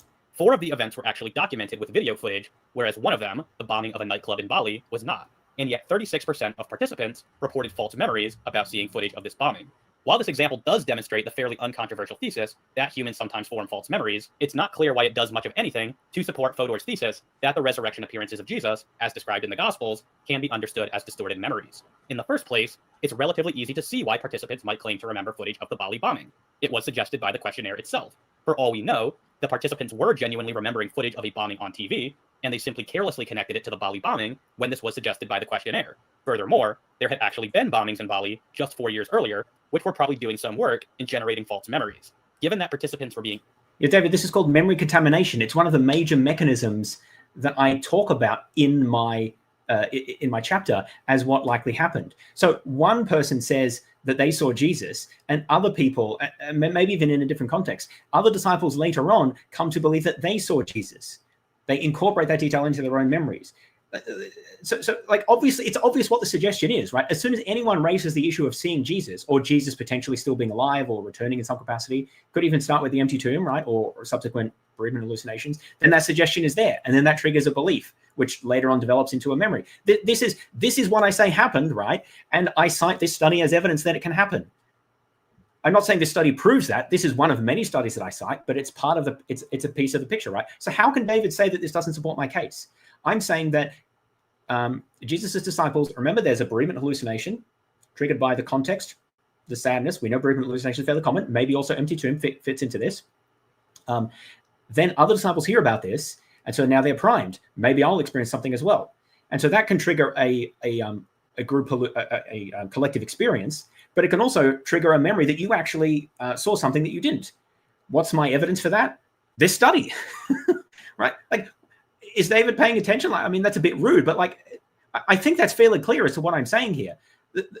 I think the logic is pretty straightforward, right? Like, okay, so we know that bereavement hallucination is fairly common. One person has a bereavement hallucination of Jesus. They tell other people, hey, I saw Jesus. Jesus appeared to me. They're not necessarily saying resurrection at this point. They just say that they saw him in some way or heard him or whatever. Other people have that primed as the thing, oh, maybe that will happen. Maybe I can see Jesus. And then as a result of memory distortion, some of them come to believe that they also saw Jesus, even though they never did. Not even hallucinated, like they just have that memory. Now, what's my evidence for this claim that memory works that way? This study. What's the problem here? David seems to be thinking that I'm saying that this study by itself shows that the resurrection appearances are a result of a memory distortions. I'm not. I'm citing them as evidence for a specific claim. The specific claim that once you have the idea of seeing a risen Jesus, once that idea is floating around, it's been raised, then that can trigger false memories. And it's actually fairly common that this study found it in a third of people. And that's not even in a new religious context or something, or a close-knit social community. I think that would increase. I think there's evidence that increases the proportion. I think this study very well demonstrates the mechanisms that I'm talking about. And I think David's just not seeing the connections there. For being asked about several different dramatic events as they were seen on television, it's fairly easy to see how some confusion might arise. In addition, we don't really know much about how deeply the participants were affected by these news stories. While such stories can surely impact people, there is almost inevitably a greater level of detachment when one sees something on television than when one experiences it for oneself. As David Pallman points out, similarities and differences between direct and indirect exposure to a shocking occurrence have yet to be studied fully. Comparisons of experienced and reported events suggest that memories of these two types of occurrences do in fact differ in some respects. I discussed flashbulb. Now, they don't see flashbulb memories here, but this is the idea that there's some sort of special memory that's formed when someone experiences a traumatic event or hears news of a traumatic event. I discussed this in the book, and there's really not evidence that flashbulb memories are especially reliable. Sometimes they can be, but sometimes they can also not be. I mean, that's actually what the original study was. Anyway, so I don't think that this is. And anyway, the whole point is that I don't think the disciples did experience at least some of these things. It's a memory issue. So anyway, I'm going to skip over this. I do need to be mindful of time. I don't know how much we're going to get through here. Resurrection accounts in the Gospels are not the result of the prompts of a questionnaire, but rather flow from the conviction of the evangelists. As such, they are not open to the power of suggestion in the same way in which random participants who answer a questionnaire might be. The Gospel accounts are not describing a series of events as seen on television, but rather are recounting the experiences which changed their authors' lives. No, jeez, David. Oh, sorry. You're just not getting it, man. Okay. The Gospel accounts are the end point. The Gospel accounts represent what. Again, let's full maximalists, right? The gospel accounts represent what Matthew, Mark, Luke, and John, or their corresponding apostles, where they got the tradition from, what they believed happened to them, looking at a position of several decades removed, right? That's what they reflect in maximal facts land, right? I'm not saying I believe it. I'm saying that's what David thinks, and that's what I'm assuming for the sake of argument. You can't just assume that it reflects exactly what actually happened to them, because that's assuming the conclusion. What we both have to do, as the counter-apologist, the skeptic, and as the apologist, is saying, what's the best explanation for how we could get these men, 10, 20 years down the road, saying that they remember these sorts of experiences? Now, I'm saying we can get there through a pretty clear series of mechanisms. I can't say all details of it, but I can give the picture, right? So there was an empty tomb. The women went to the empty tomb. They saw it was empty. They were already pretty upset and confused. And now they're more upset and confused. Like, well, what's happened? Has he gone somewhere? Like, is he back in some way? Then they tell this to Peter and the other disciples. And they're like, ooh, something has happened. So then one or more of them have bereavement hallucinations triggered by that. I mean, it doesn't even need to be triggered by that. Bereavement hallucination is fairly common. But we've got bereavement hallucinations, we've got an empty tomb, and now they're talking to each other and they're sharing this belief. They're trying to figure out what's happened. They're upset, they're confused, they're hopeful, they're reading the scriptures, they're trying to figure out. Someone at some point mentions the idea of resurrection, and they're like, oh, so he's like returned, he's come back in a bodily form. That triggers then expectations that the other disciples might have an experience. We then get group experiences. Maybe we'll talk a bit more about that later. We haven't discussed that so much. How those can through selective attention and feedback mechanisms, those can be constructed in real time. But we can also have then memory distortions creeping in through people incorporating details that other people reported into their own memories. I cite that study as an example of how that can happen. And then obviously by this point, there is massive psychological reason for the disciples to believe in something like this account, because the two explanations are their Messiah was a false Messiah and has died and his claims are not true. That's pretty unattractive as a belief. The alternative is actually he's been risen. He has risen, and in fact, he died for a purpose, and that purpose was to bring salvation to mankind, right? So cognitive dissonance is going to strongly push towards that. And so then they're going to interpret all of the previous things that they had experienced in the light of that belief.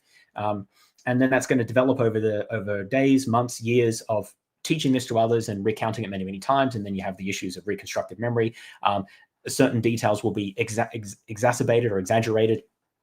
There's marginalization of doubt and socialization. If you went against this account, then you were ostracized from the community, or you would just have cognitive dissonance yourself and trying to reconcile, or why do I feel doubts, So at the end of this process, after 10, 20 years, when we write the Gospels, even taking a very early date for the Gospels, right? Then we get the psychological state of Peter and whoever the other Gospels are supposed to be, John and whoever the other ones are supposed to derive from, reporting these as their memories of what happened, right?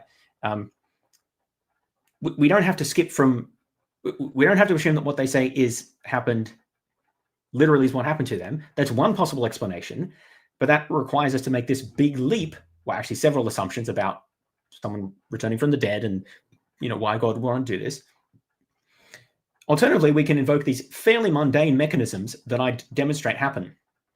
I can't prove they happen in this context, obviously, or in the specific ways, but we know they happen in other contexts. So I don't think invoking them is too implausible. So the question is, what's the problem with this account? And David seems to be aware of the pieces of my puzzle, but he doesn't see how they fit together. He doesn't have to agree with it, but I don't think he's engaging very clearly here with what I've explained, because I did explain in my account very clearly, I think, how it is that you're supposed to get these memory distortions down the line. There's a series of steps that happen that take place that lead the disciples to believe that they had experienced certain things. Obviously, they think that those experiences happened and it affected them profoundly. But there's no inconsistency between having an experience that affected you profoundly and that experience not being veridical, or you having false memories about that experience. So the things that David raises here are just in no way inconsistent with my account. I'm providing an alternate explanation for why those things happen. And he's not really engaging with that. He's just saying, but no. That can't be. Like, see, he somehow thinks that false memories and memory distortions can only happen in like laboratory experiments or something. I'm not sure how you get that from, because I cite a wide range of types of evidence. The laboratory experiments is only one type. And you'll notice again the inconsistency here that you see the apologists cite. If I cite laboratory evidence, they say, oh, that's not real world. Right? That's in a laboratory. If I cite real world examples, they say, oh, but that's not controlled. Like, you don't know all of the specific details. Like, for example, you can't show that there was memory distortion on top of hallucination in a real world example because you don't have all the variables controlled. And those two claims in isolation are true. And that's actually good scientific skepticism. But the problem is it's being deployed inconsistently. None of those sorts of skeptical arguments are being applied or concerns are being applied to the resurrection hypothesis, right? They're only being applied selectively to skeptical hypothesis, and I think excessively, because I think that we can put the pieces together reasonably because we have actually a vast array of evidences that are well explained by these sorts of mechanisms. Whereas actually there's nothing that the apologist can appeal to. It's all just ad hoc. If you say that God did this, well, God did that. There's no actual mechanism or there's no plausibility to appeal to there. At this point, David would say there is no strong evidence that group hallucinations are a thing that happens. Well, I don't cite group hallucinations. I cite collective experiences of the risen Jesus. And we know that those happen. I cite dozens of examples of them in my book. Maybe he talks about this later, what we'll see. As such, this first example does show that people can make mistakes and form false memories, especially when the power of suggestion is present, when relaying their memories about several similar events, or when reporting what they have learned indirectly through mediums such as television. But this doesn't do much to render plausible the idea that this is what was going on in the case of the resurrection narratives in the gospel. Are we seriously supposed to think that people can have suggestion through television, but not through what other people have said? I mean, that's just silly. Plus, I document cases in which that are different to that anyway. I'm just looking at time and wanting to keep moving. What do these have to do with the study of the gospel traditions? I explain what they have to do. Like you can't just ask what do they have to do with it. My account very clearly articulates the steps. I go through this multiple times. I'm going to jump through a little bit. I think I have made this point here. Okay, so here's another interesting study. Oops. By Carrie Pickle, where test subjects viewed a videotaped robbery and then were interviewed about it a week later. The experiment showed that some witnesses reported certain details not present within the video. Once again, the relevance of this case to Fodor's thesis seems minimal. Unfortunately, the research he cites within the book doesn't tell us what percentage of the witnesses added false details. Was it a sizable number of witnesses, or was it just a handful? The section cited That's actually fair. I should probably check that detail. By Fodor doesn't say what sorts of details were added. Were these added details incidental, or were they added details on the level of Thomas demanding to touch Jesus' wounds, as Fodor's thesis would require? And the paper explicitly leaves open the possibility that the witnesses who did add these details not present in the video were simply lying. This is a possibility that is not open to Fodor, given that he has granted the sincerity of the disciples. No, that's not true. So, okay, well, I should specify. Yes, I grant the sincerity of the disciples. It's kind of weird that he thinks that some of the participants in this study could be lying without... what happened to just assuming that people's are generally reliable and honest, right? Now he's saying, well, but maybe that they were lying. I mean, I suppose maybe. But the point is, I guess he didn't actually read the study because presumably these details, I don't put all of the details in all of the studies that I cite. Maybe I should have put some more details in this case. I have to go and check. But the point is that I'm highlighting literature, which I think has relevant findings for substantiating the case that I'm trying to make. Obviously, if you're interested in these details, you can read the original papers. So I think David should either look to the paper himself and see if those details are there and then call me out if they're wrong, or he should, well, yeah, I don't know what the other alternative. I think that's what he should do. Like, it's fair to say that I should have included more details. Maybe that's true. But if he's then going to say those details favor him, I think he should really make the case that they do. Because again, this raises the point, well, suppose that the details were significant, that a large percentage of participants did report, it was a large percentage of participants who reported confabulatory details. I mean, I think other studies show that it is, but suppose that those things came out in favor of me, then what he would say? What would he say? I think he needs to engage with that side of it rather than just say, oh, well, I didn't cite these details. Because I think that's a bit lame, right? Of course, there's going to be details that I don't cite. I'm referencing the studies. I'm not doing a detailed analysis of them. That's not the point of the chapter. It seems to me they're not bad questions to ask. It's good skepticism to have, but the problem is it's all one-sided. None of those skeptical questions are ever raised about any issue that's relevant to either the historicity of the claims or particularly the resurrection hypothesis as an explanation. It's only when the skeptic makes arguments that then we start to question the details like this, and I just think that that's a real double standard. In short, it's simply unclear how much memory experiments in a laboratory setting can tell us about human memory of real-life experiences. That's a reasonable methodological question, but that's why I cite a wide range of evidence from laboratory studies right through to anthropological and ethnographic reports. And I show across these different types of evidences that we have a similar pattern emerging, which can be explained by these mechanisms. Now, note that on the contrast, what we have is just a stipulation that God did this thing because he wanted to do it, and not really any reason given as to why he should do that thing or why we should think that that's something that God would be interested in doing, right? So again, highlighting the distinction between the two explanatory hypotheses. It's fine to raise skeptical questions about details about, how much can laboratory studies tell us about the real world? Yeah, it's a fair question, right? No, the apologists don't seem to be interested in actually trying to answer that question. They raise it as a question. David's not the first to raise this question. They don't actually seem interested in going into the details there. They just raise it as a broad issue. and then sort of imply that, well, we should just kind of ignore them. But hang on. My claim is not that laboratory experiments can tell us any particular thing about memory. It's that they provide some evidence, and I would say in combination with other evidences that I cite, quite convincing evidence that the claims I make about how memory operates are plausible.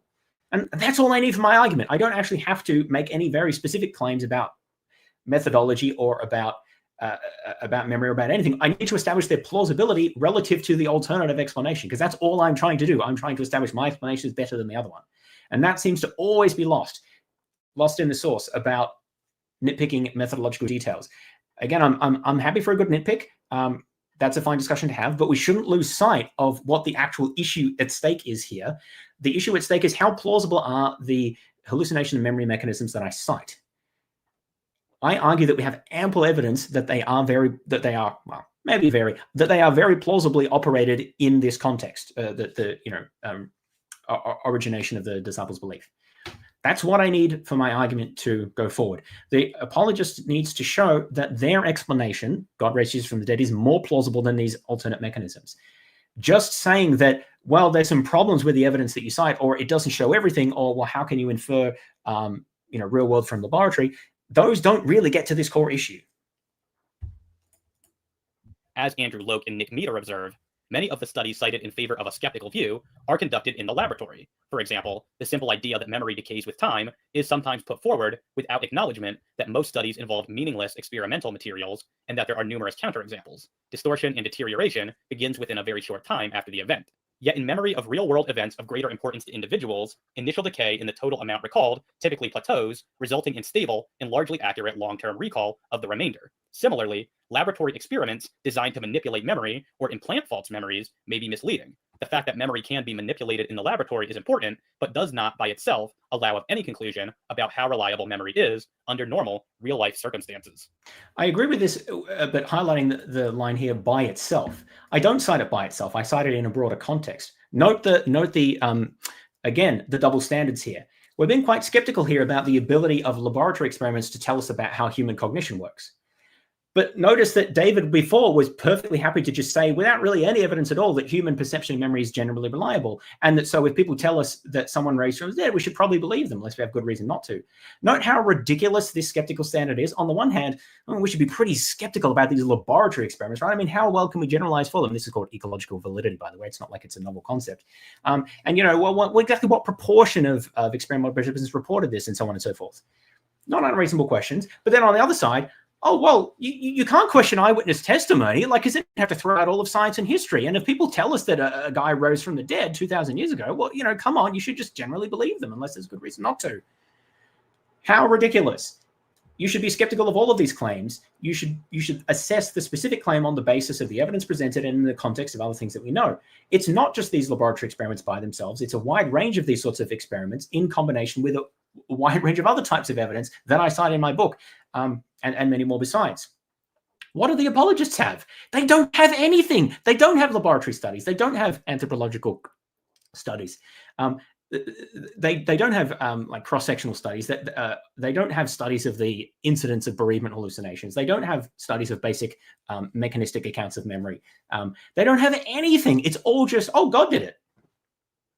And somehow that's a better explanation than a mechanistic explanation which actually postulates particular processes and shows how those processes are plausible in light of what we do know. It doesn't show that we know everything, and the argument is not that we have a perfect insight or that there aren't issues with ecological validity. Of course there are. Like, those are all, if the apologist is actually serious in having that methodological discussion in a nuanced way, then we can have that discussion because it's a perfectly valid discussion to have. But it should not distract from the point that the apologist, in their other hand, just has absolutely nothing. They're just trying to, it's like a magician, right? They just distract you from the rug that they're pulling out of the hat or whatever it is. That's all this is about. It's a distraction process. It's to distract from the fact that they have nothing. They don't have any studies or evidence. They don't have any mechanisms. They don't have any plausibility. They just have mere assertion, and they want to do anything that they can to avoid actually discussing this point. And that's why I will keep bringing back to this point of, yes, the evidence that I have for my RHBS model is imperfect, and of course there are issues you can always raise with any particular study that I cite, and you can say it's not detailed enough. But what do you have? which is more plausible and which has better explanatory scope and power when you consider them against each other. Until you can show that you have a better explanation, my argument still goes forward. You have to show that my evidence is so weak that it falls below the plausibility of the resurrection hypothesis. And you can't say anything about the plausibility of the resurrection hypothesis because there's no evidence, there's nothing, it's just assertion.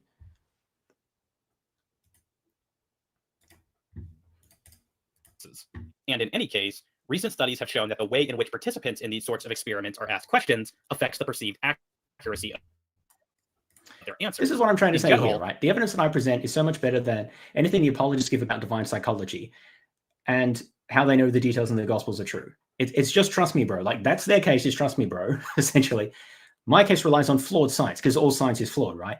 Showing that my science is flawed does not establish that their case is better. And this is why, in a sense, that the playing field is always uneven, because science is always flawed and is always limited, and the apologists can always point out to that. This is what the intelligent design theorists do as well. It's actually what all denialists do. It's the same with Holocaust denial. It's the same with global warming denial. It's the same with like the anti-vaxxers, because there's always imperfections in the scientific knowledge. But what they don't do, what these denialist groups never do, is establish that their preferred explanations or their preferred theories are better and that are more reasonable to believe than the theories that they critique. And that's what you always have to do in order to complete the circle here. Otherwise, you're sort of just entirely missing the point, that what we're engaged in is a comparative explanatory exercise about what's more reasonable to believe. And you can't establish that one thing is unreasonable to believe just by saying that the evidence for it is not perfect or has issues.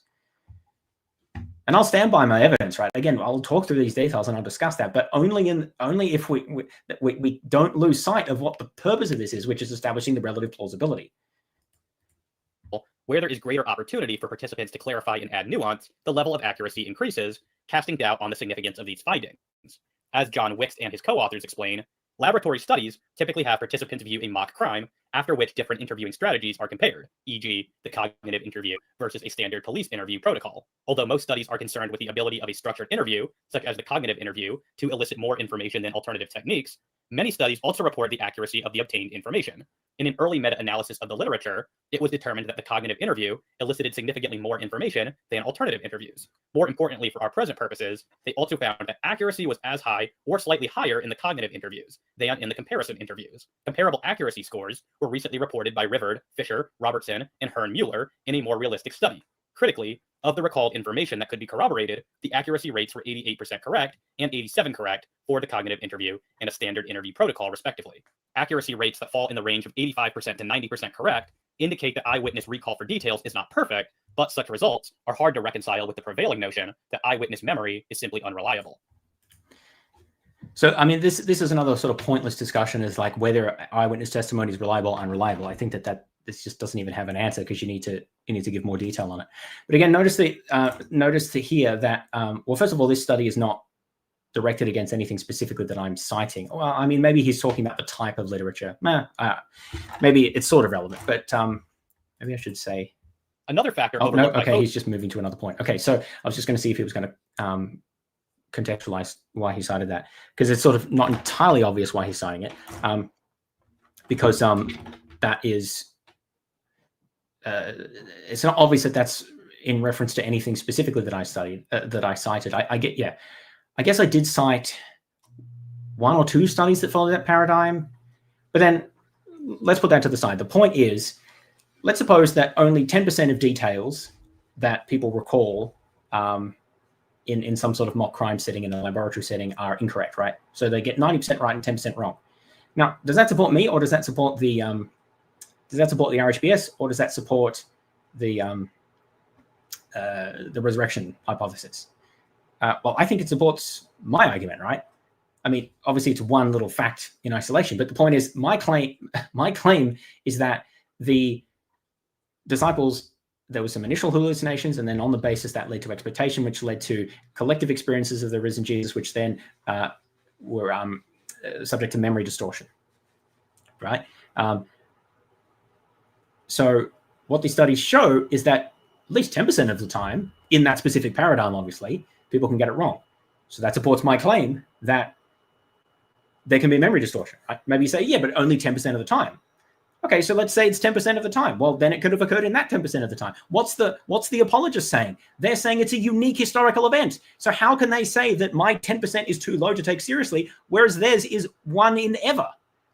I made this point before, right? It's this gross inconsistency of, well, James, psychology doesn't normally operate that way. Bereavement hallucinations don't normally lead to people thinking that the person is still alive, and people eyewitnesses normally remember details, or they remember most details accurately. So your explanations can't work.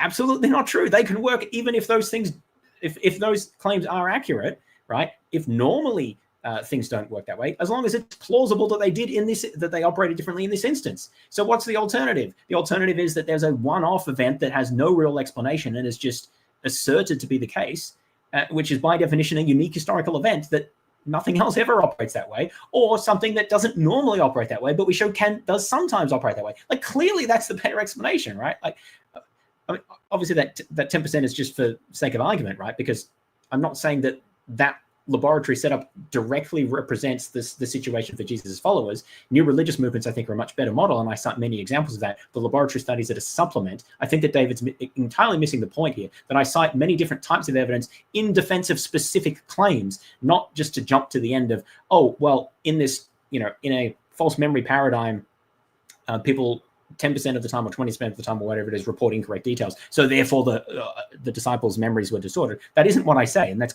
clearly not what I argue for. I make many specific claims about the mechanisms, and then I provide evidence for them from a range of sources.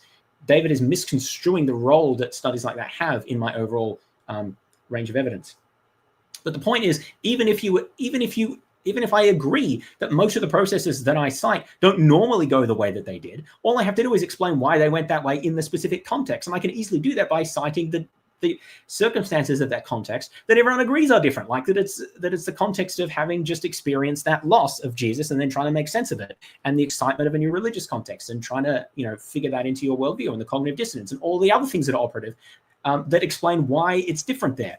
And I can't show definitively exactly what happened, because it's every historical event is somewhat different from all others. But what I can show is in parallel cases how those processes operate, which I do, and I cite many examples highlighting the different aspects that contribute to things going the way they did in the case of the disciples, or plausibly why they did. Meanwhile, what does the apologist have? They have nothing. They want to say that my explanation is flawed because things don't normally go that way, whilst ignoring the factors that explain clearly why it did go, or it's more likely to have gone that way. Like, why was it that they were more likely to believe in the resurrection after the as a result of the bereavement hallucinations? Well, it's because of the context that they operated in, which is very different. They had, they're followers of a Messiah who just died, and then they found the empty tomb. Well, that explains why they believed that he came back from the dead. Why were their memories more likely to be distorted? Well, the factors of the excitement, the factors of the close-knit social setting, the factors of wanting to believe that their Messiah didn't die in vain. Like, that's an obvious motivating factor, and we know that has huge effects on what people likely believe when there's a motivating factor there, which is not present in laboratory studies in general. So the point is, they're ignoring all of the factors that explain why it operated, why the factors operated in this way in the context. And the second thing is, they're not even trying to show that their preferred explanation is more likely. They're just trying to say that, well, normally it doesn't go this way. Yeah, but normally God doesn't raise people from the dead either. So you need to explain why it was more likely for him to have done that in this case, in comparison to what I'm saying is operative. And I know I'm sounding like a broke record here, but somehow the apologists just never get this. They never make this case. Or nothing more than a couple of sentences about, Jesus's life and ministry. Somehow that means that he'll be resurrected from the dead. They do not establish why their preferred explanation is more plausible. They only try to nitpick details of the skeptic explanations, and still somehow get to the point where they say, well, doesn't normally go that way, and never make that contrast to, but their explanation doesn't normally go that way either, because people don't normally come back from the dead. By Fodor and the individuals he is citing is that oftentimes the surveys of these individuals do not allow participants to give an indeterminate answer. Participants are sometimes forced to answer yes or no to the questions, which effectively makes them guess. Correct co-authors suggest witness confidence may be assessed unobtrusively by allowing witnesses to withhold. This is fine. I'm just going to skip for the sake of, after they either just going to skip just for the sake of time, because I think I probably covered the points that I want to make here. Conform to or dissent from the viewpoint of a group. I confess that this seems rather unremarkable to me. I don't really need a scientific study to tell me that one's affiliation with a particular group can color how they see the world, since common experience bears this out. Photo neglects to explain how this is supposed to support his thesis. I suppose the idea is that once a group of Christians was established, the group perspective colored the way in which the disciples viewed their hallucinatory experiences, thereby giving us the gospel narratives. But this then seems to assume that these experiences of the risen Jesus, as they are reported, were not the basis for Christianity in the first place. This again raises the question of how belief in the resurrection originated. And in any case, the types of examples canvassed in Buehler and Griffin's paper don't really encompass flashbulb memories or personal event memories, which are the two most likely classes of memories under which the resurrection appearances of Jesus would have been formed. And there is good evidence that these sorts of memories are less susceptible to the sorts of distortion that Fodor is bringing up here. More on this in a moment. Fodor's fourth example comes from a 2002 paper. I don't know why he says a fourth example. I cite hundreds of things in my chapter. Well, okay, that's in the book as a whole. No, I'm pretty sure it is hundreds because I have a lot of historical examples.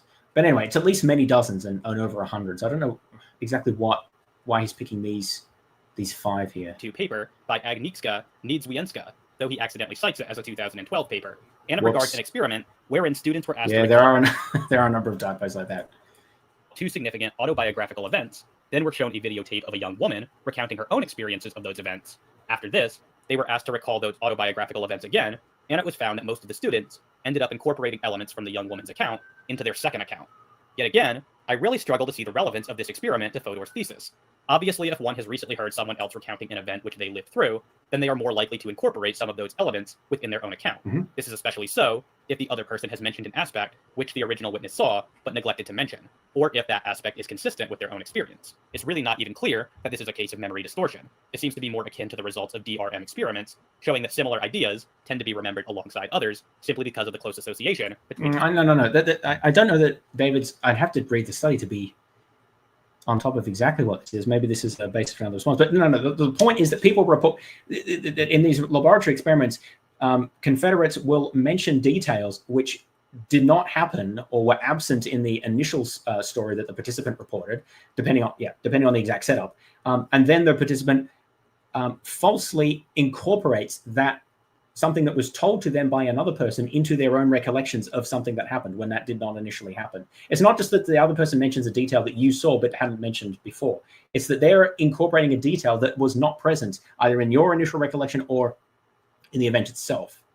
And that's the point, is that that's what I'm saying happened in the case of the disciples. At least that's one of the mechanisms, right? That someone mentions some aspect of Jesus's experience, for example. Maybe they all had an experience together, but someone mentions some detail, and then later on, you come to recall, one of the other disciples comes to recall that as well, even though that they actually never experienced it themselves at the time, but they heard someone mention it, and then that comes incorporated into their belief. Like, this is widely documented memory contamination effects. It doesn't even matter the particular study. There's hundreds of studies on this point. So is David saying that memory contamination doesn't happen or it's extremely rare? I mean, even if it's extremely rare, I'll just go back to the point that I said before. Well, it's still more common than resurrections, but it's not. Like, it's very common. And that's the point I'm making, that memory contamination likely occurred in the case of the disciples sharing their experiences with each other. And that's how you can get a gradual accretion of details and consistency across accounts, even if they didn't initially experience exactly the same thing.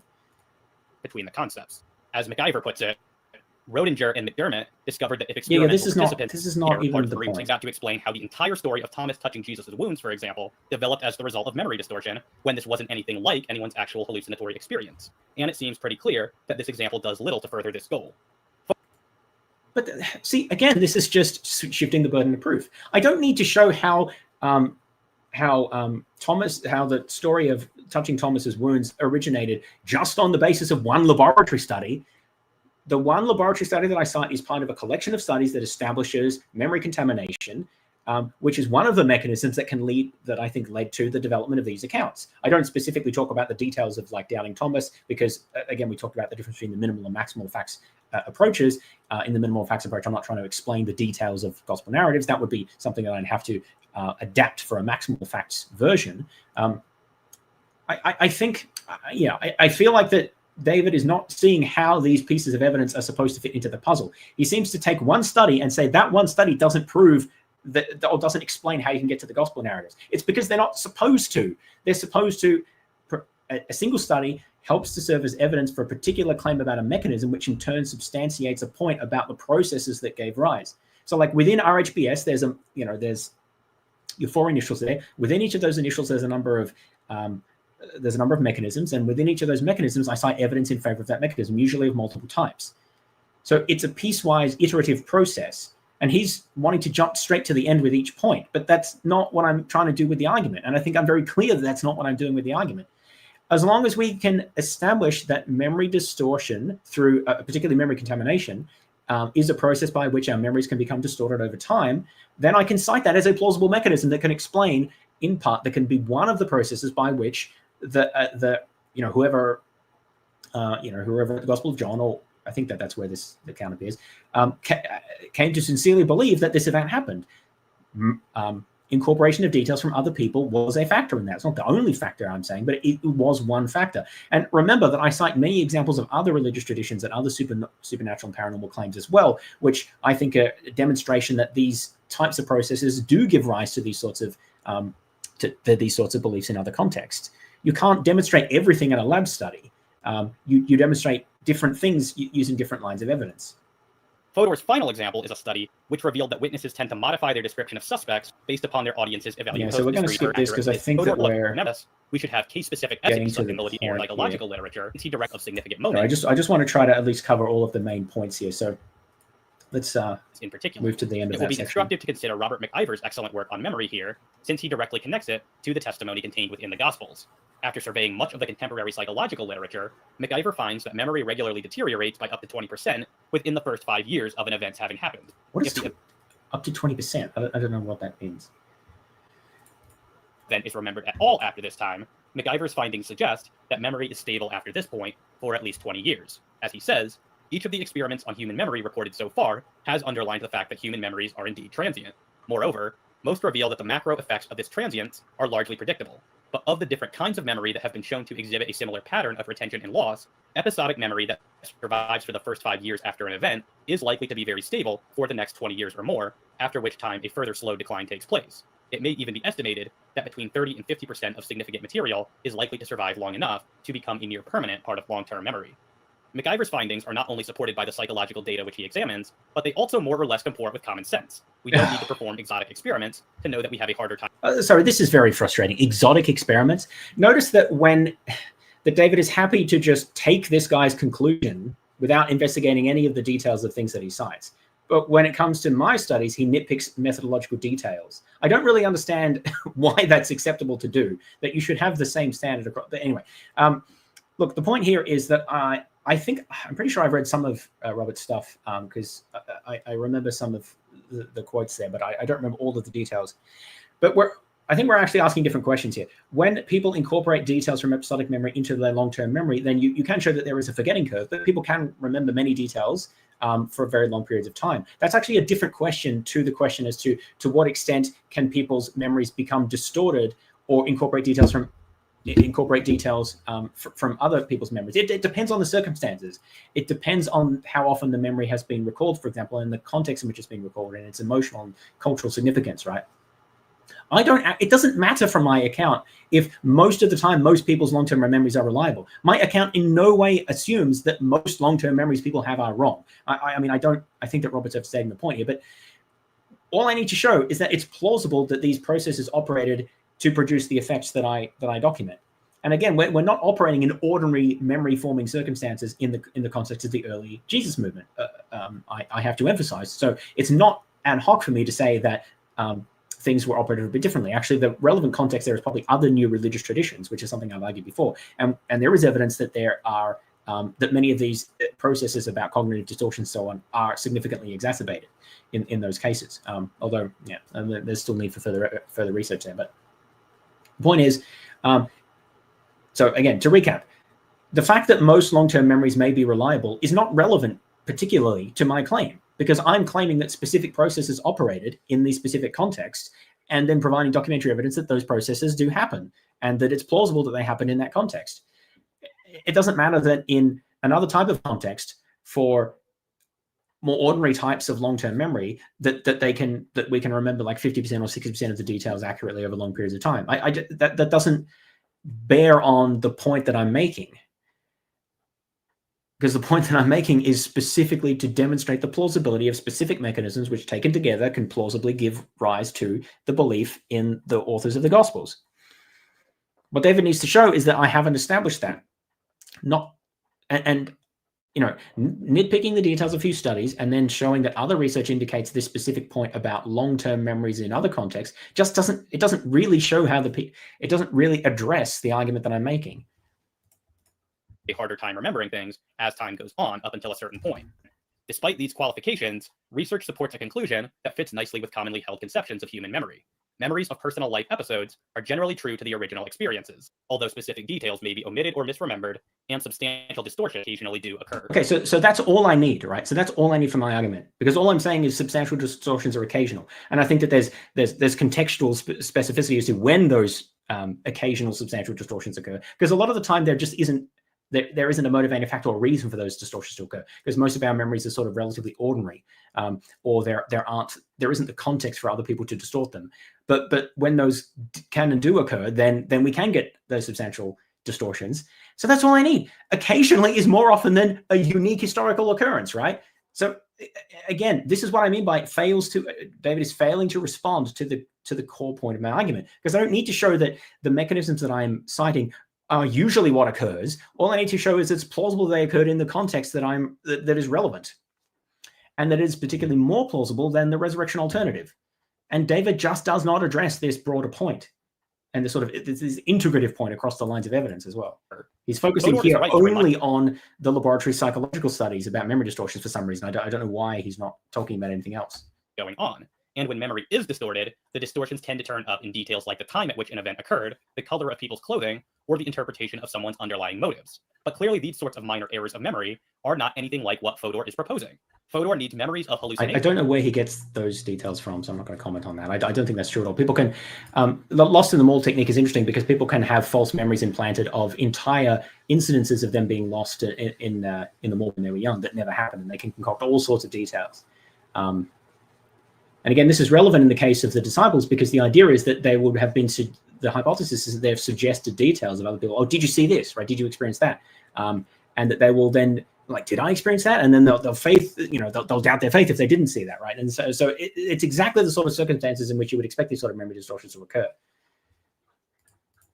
Hallucinations to be transmuted into the sorts of descriptions we find of the risen Jesus in the Gospels. And neither these common sorts of memory distortions, nor even some of the more extreme cases documented by Fodor, illustrate that this level of memory distortion is possible, let alone that it is common.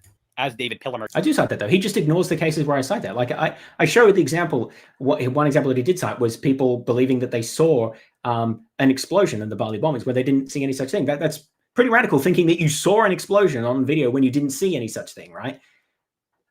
Obviously, that's a laboratory study, so they can't actually produce the explosion. But there's many other studies that I cite that show that people can believe all sorts of things about their experience that they did or did not experience or did not see. David's just not really addressing that. And again, I don't know why we're so focused on just this one subset of evidences that I cite. Pallman concludes, it is safe to say that memory researchers do approach a consensus on some issues. There is widespread agreement that memory is an active, reconstructive process rather than a passive, reproductive process. Yeah. In the process of constructing a memory narrative, errors can... I don't know of this work here. Also, I want to highlight another problem here. I'm not sure about this guy, but most of the other people he's been citing are apologists who are reciting memory research to defend the resurrection. This is a consistent problem that David has, in my opinion, that he almost exclusively cites people either just to argue against them, or who are people explicitly like defending, like in substance dualists. He almost exclusively cites substance dualists. And here I don't know about this particular guy, maybe that's an exception, but most of the other people are specifically like resurrection scholars who are responding to memory scholars. What he should do is go back to the literature and read it himself and form a view about what memory researchers are saying about memory distortions and accuracies and so forth, not just what apologists have to say about that literature, because he just takes their conclusions at face value. Remember, I mentioned this a number of times. They just make claims and he just cites that as, yeah, they say this, so it's true. But he doesn't actually look into any of the details. But when I cite a few studies, he nitpicks points, but seemingly hasn't actually read the paper, because he asks questions about things that I don't say about the paper. Maybe I should have said those details, but he didn't actually look to see, evidently, whether those details were in the paper. So this is what, like, if you're actually interested in whether the mechanisms I cite plausibly can explain the resurrection, it's reasonable to then go and investigate that and see what the evidence says for yourself. That's what I'm trying to encourage people to do. What I don't want people to do is just go back to what apologists have to say about these things, because apologists make their money off explicit, like that's their job, is to defend a particular set of beliefs. Instead of getting them to tell you what memory researchers say, how about look at what those memory researchers themselves have to say? Many of them aren't doing anything particularly that's relevant to like New Testament studies, like not directly, they're not interested in that. I'm trying to highlight that research in my book, trying to gesture at those studies and that literature and obviously present my views on what I think it says. But what I would like to see is people engaging with that themselves and then saying what they think that it shows, and not just picking from what other apologists have said, oh, it actually doesn't say that. I just think that that's a really,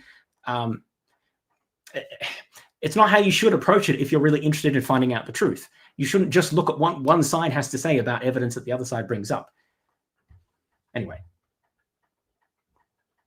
Yeah, the false memories get reinforced by the group. I mean, exactly. And that doesn't happen in many other types of contexts of memory. So this is what I'm saying. It's perfectly consistent with me to say that if you take a random sampling of most long-term memories that people have, they're generally reliable, like 50%, 60%, whatever. Maybe it's more. I don't know. I think that giving percentages is a bit meaningless because, like, what's the baseline there? But it's perfectly consistent for me to say that. And then at the same time to say, but in certain contexts, people's memories can be wildly distorted and bear very little relationship to what actually happened. And obviously there's mechanisms that operate to give rise to that, and like factors that make it more or less likely that those sorts of distortions will occur. I think that I could probably expand on that more in a future version of this book. So that's a fair point. That is a piece of feedback that I've been given.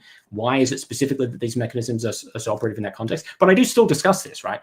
And it's pretty obvious what that context is. It's the context of like the religious movement context, the belief that he was the Messiah, the subsequent death, and then the empty tomb, and then the bereavement hallucinations. That all gives a heck of a lot of context. And then the close-knit community trying to make sense of the experience and talking about it with themselves. That is vastly different to the sort of context that we have in most ordinary long-term like recollective memories. So it's not ad hoc to say that that gives rise to different, or that in that context, different sorts of mechanisms become more common.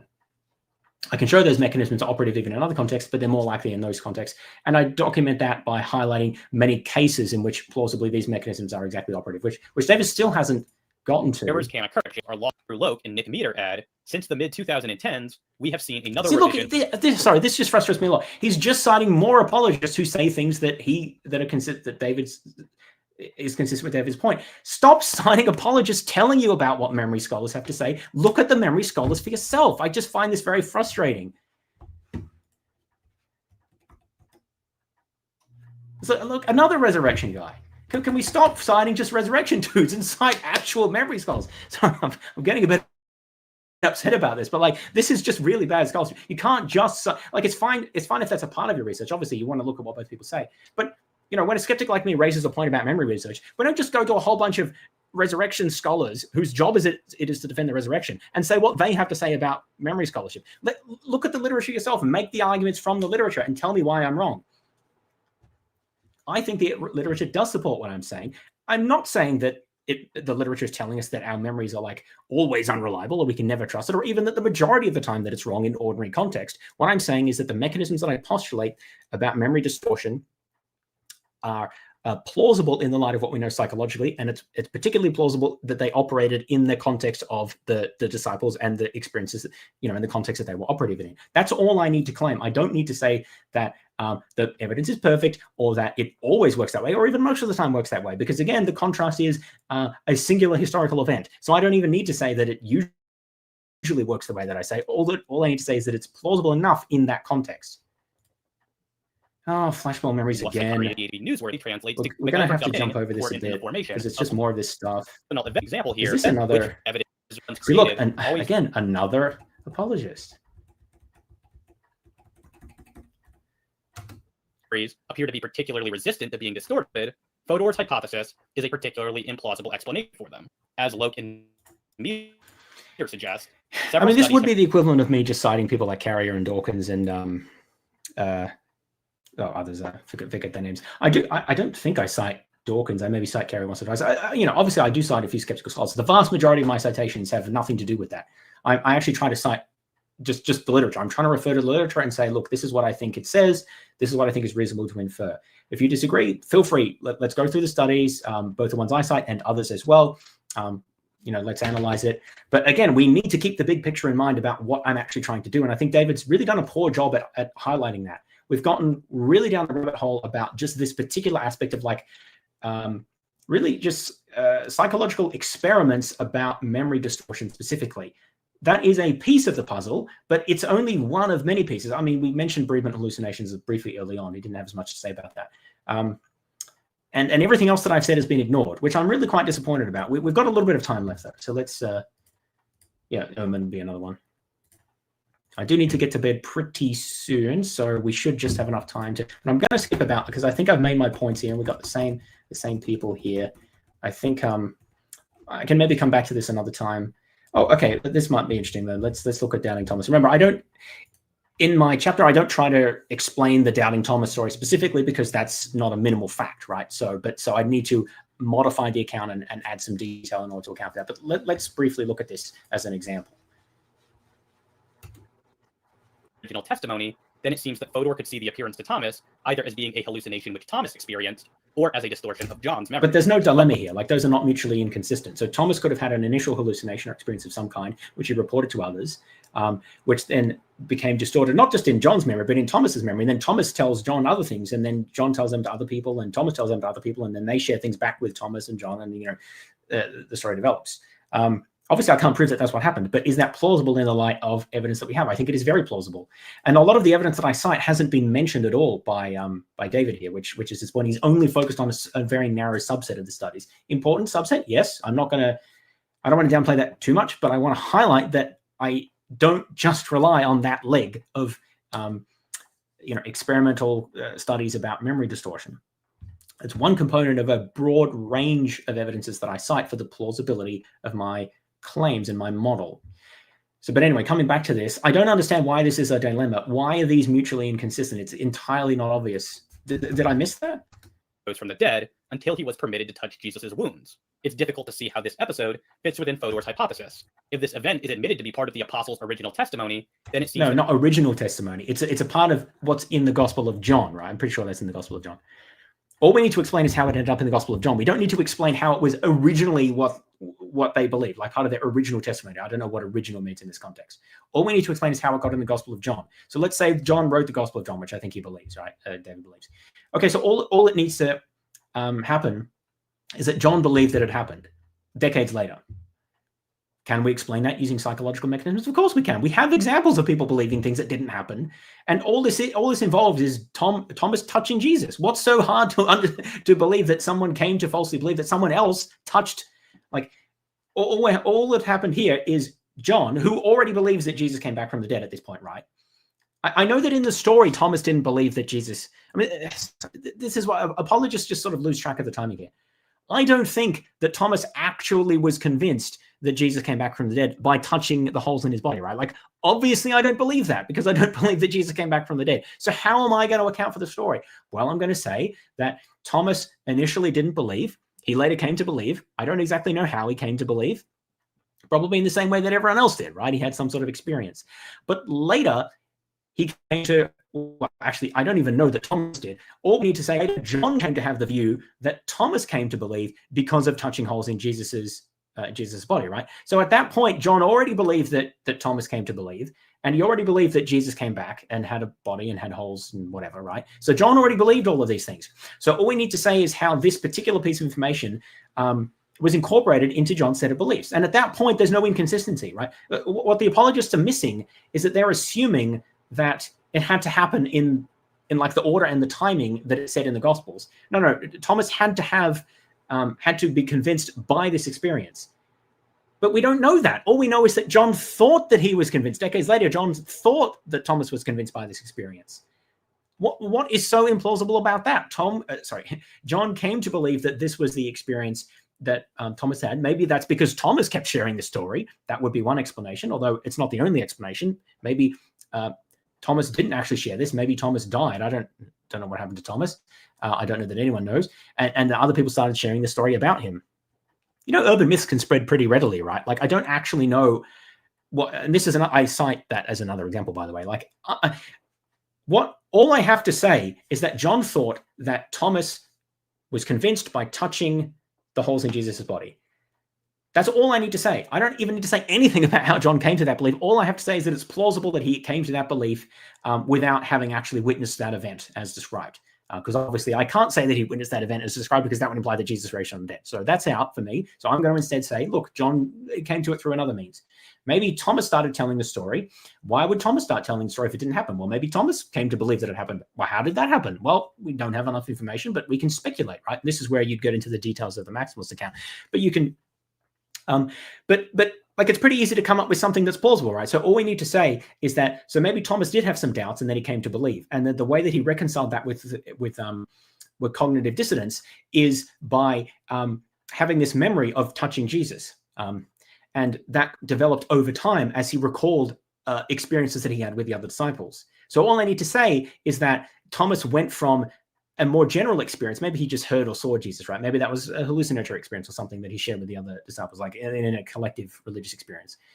So maybe that's when it started, but then he had this cognitive dissonance about having some doubts, like, was it really bodily? And then as a way of reconciling those, he, and maybe suggested by another person who mentioned it being bodily, or like, it's a resurrection. Oh, that means it was physical. Like, we touched him, right? Like, didn't you touch him? Like, someone touched him, right? It's like, oh yeah, but he had holes in him, right? Because he was crucified. Yeah. And, oh yeah, but I think I remember touching him, right? Obviously, I'm sort of spitballing here about the specifics. I have to, because there's no information. All I'm saying is, what is so implausible about anything that I'm saying here? All it involves is people misremembering things, people trying to convince themselves of things that they think that they should believe to fit, their worldview, and other people not exercising a lot of skepticism about things that they're claiming to remember. I document very, very clearly about how people can believe things that are not well evidenced, and how people can have their memories distorted over time, and how people can have hallucinatory experiences. You put these pieces together, you can see how that can happen. All that you need to get is someone told a story about them touching holes in a person's body that they believe to come back from the dead. And then John heard that and reported it. What is so implausible about that?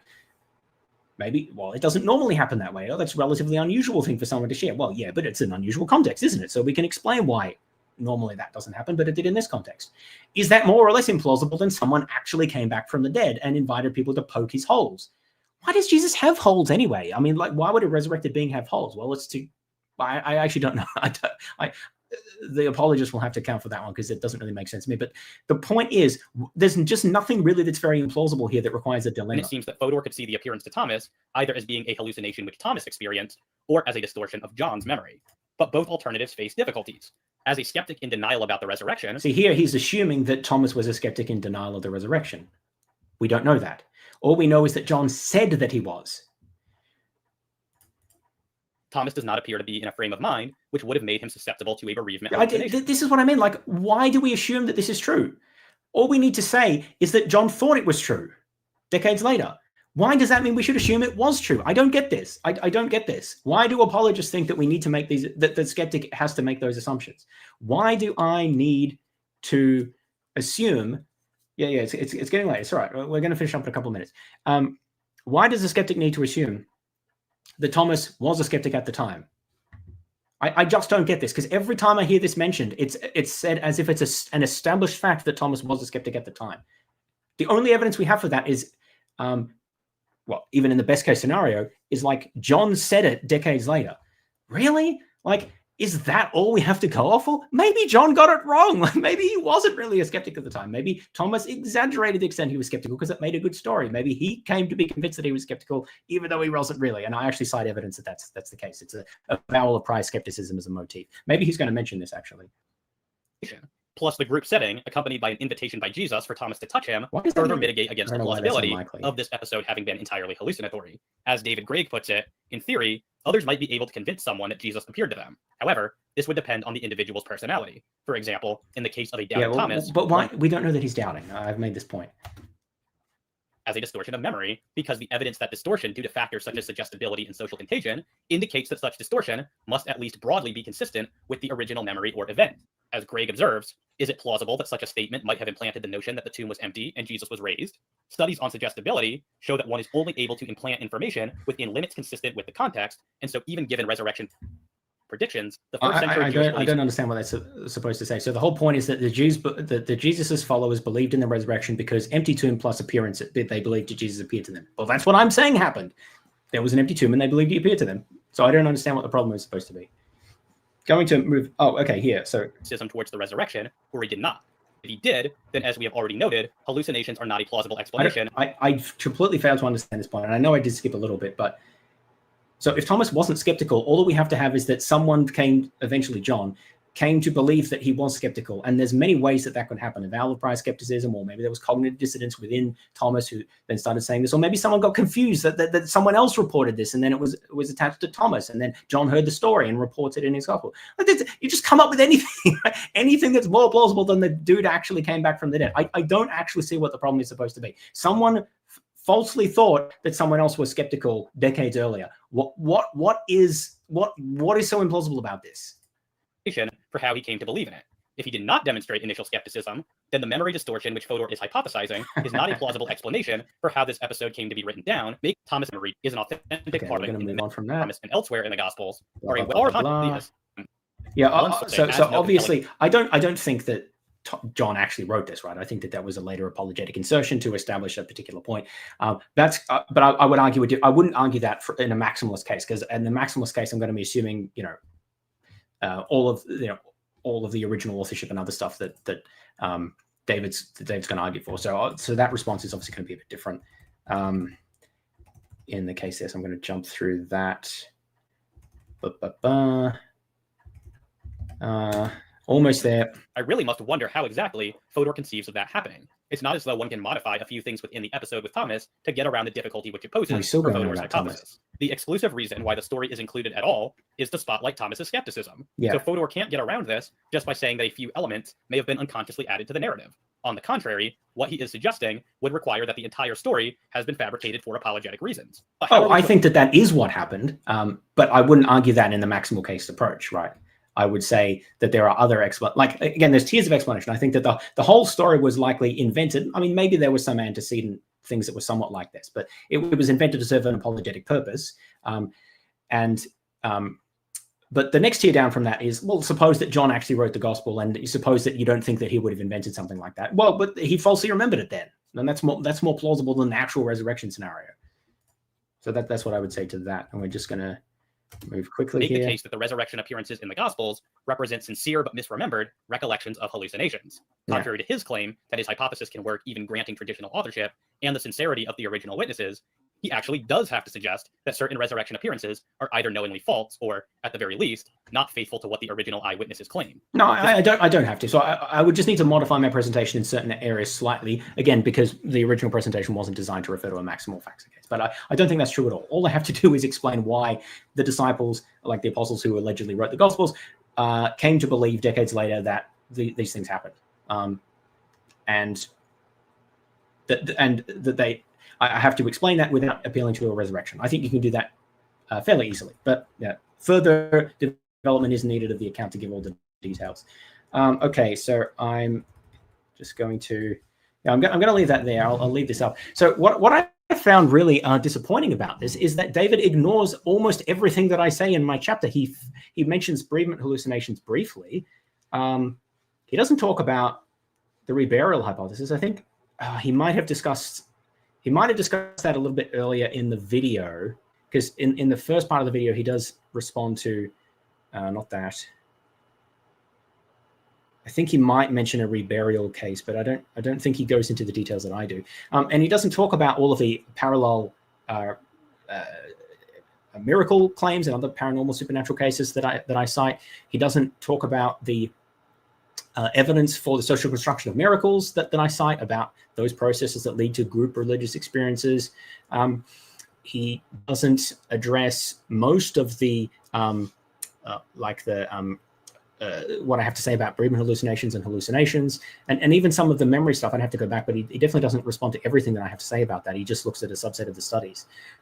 And also he doesn't address the threads that connect it together. He seems to think that individual laboratory studies should establish that the end point of the apostles believing all of the things that are depicted in the Gospels, but that's not the intention. The studies are one piece of individual pieces of evidence that contribute to the claim that certain mechanisms are plausible, and the mechanisms contribute to individual elements of the RHBS, right? So it's a hierarchical and sequential iterative model, which I think I explained how it's supposed to work in that chapter. I mean, there's always room for improvement in terms of clarity, but I think that the way David here has interacted with my use of that psychological evidence just doesn't really it doesn't address the broad point that I'm making, and he relies far too much on what other apologists have to say about memory research, and doesn't really seemingly engage with the original literature at all himself, which I find really problematic, actually. If you're really interested in coming to the truth about this, you don't only read people on one side. I mean, I know he has looked at what other people have to say about the resurrection, but if you're interested in the plausibility of my model, you should look at the evidence that I'm citing, and not just what one side has to say about that evidence. But yeah, I mean, even then, as I said, he has not really addressed the vast majority of what I have to say in that chapter, which, like, in some sense you can say maybe is defensible, because again, my RHBS is supposed to be refuting the minimal facts, and he is not advancing the minimal facts. So maybe he thinks a bunch of other stuff's not super relevant. So, I guess I can give benefit of the doubt there somewhat, but I'm sure I'll have a discussion with David about this, and I'm looking forward to that. I do appreciate his engagement with what I have to say. Relatively few people have given substantive responses, so I appreciate that. I do think that his engagement fell short in a number of ways, as I've highlighted, but this is only an initial response. This is an initial react. I do intend on putting together a, probably written, and then I'll do a video form of it, like a variant of the RHBS that applies to the maximal facts, and I would try to address some of the points that he's made. I think, so do I think I can take any criticisms from what I've heard? Is there anything I can say that, yeah, I think that he's right there? Well, apart from a couple of minor points about this or that study and whether I should have included certain details, the more broad point is that I think it is important to highlight when I think mechanisms are operative. Like, if I think that eyewitness testimony is usually reliable but not always, or sometimes it gets distorted but not always, then why do I think those things happen in the particular context of Jesus's followers? I do talk about this somewhat in the book. I probably do not highlight that as much as I should, so I'll grant that, and that's a point that other people have made as well, that I need to focus a little more on why these factors operated in the particular way that they did in that context, and why that's different to other contexts. I don't think it's particularly hard to do that. It's sort of kind of obvious indeed that there are many distinct differences about the context in which the disciples were operative relative to many other ordinary contexts.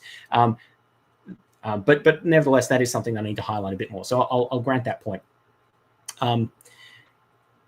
Yes, I want to thank David for his response, despite the problems that I have with it, and hope you found this discussion interesting. Obviously, this was a bit off the cuff, and so a more structured, not necessarily a response to this video, but a more structured engagement with the maximal facts version will be forthcoming when I get around to that. So look forward to that. Oh, look, the man himself has appeared at the very end.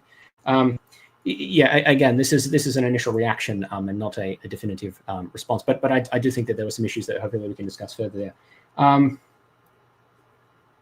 Question here: now that you're in the States, will you do some events? We go to EA NYC. Well, that's interesting. I'm thinking of whether to apply for that, actually. Potentially, yes. Watch this space is what I have to say there. Yeah, thanks. Thanks very much. I'll have to take a look, and we can get in touch. All right. I should get to bed soon. So thanks very much, everyone, for watching. Hope you found this interesting. And I'll talk to you next time. Bye.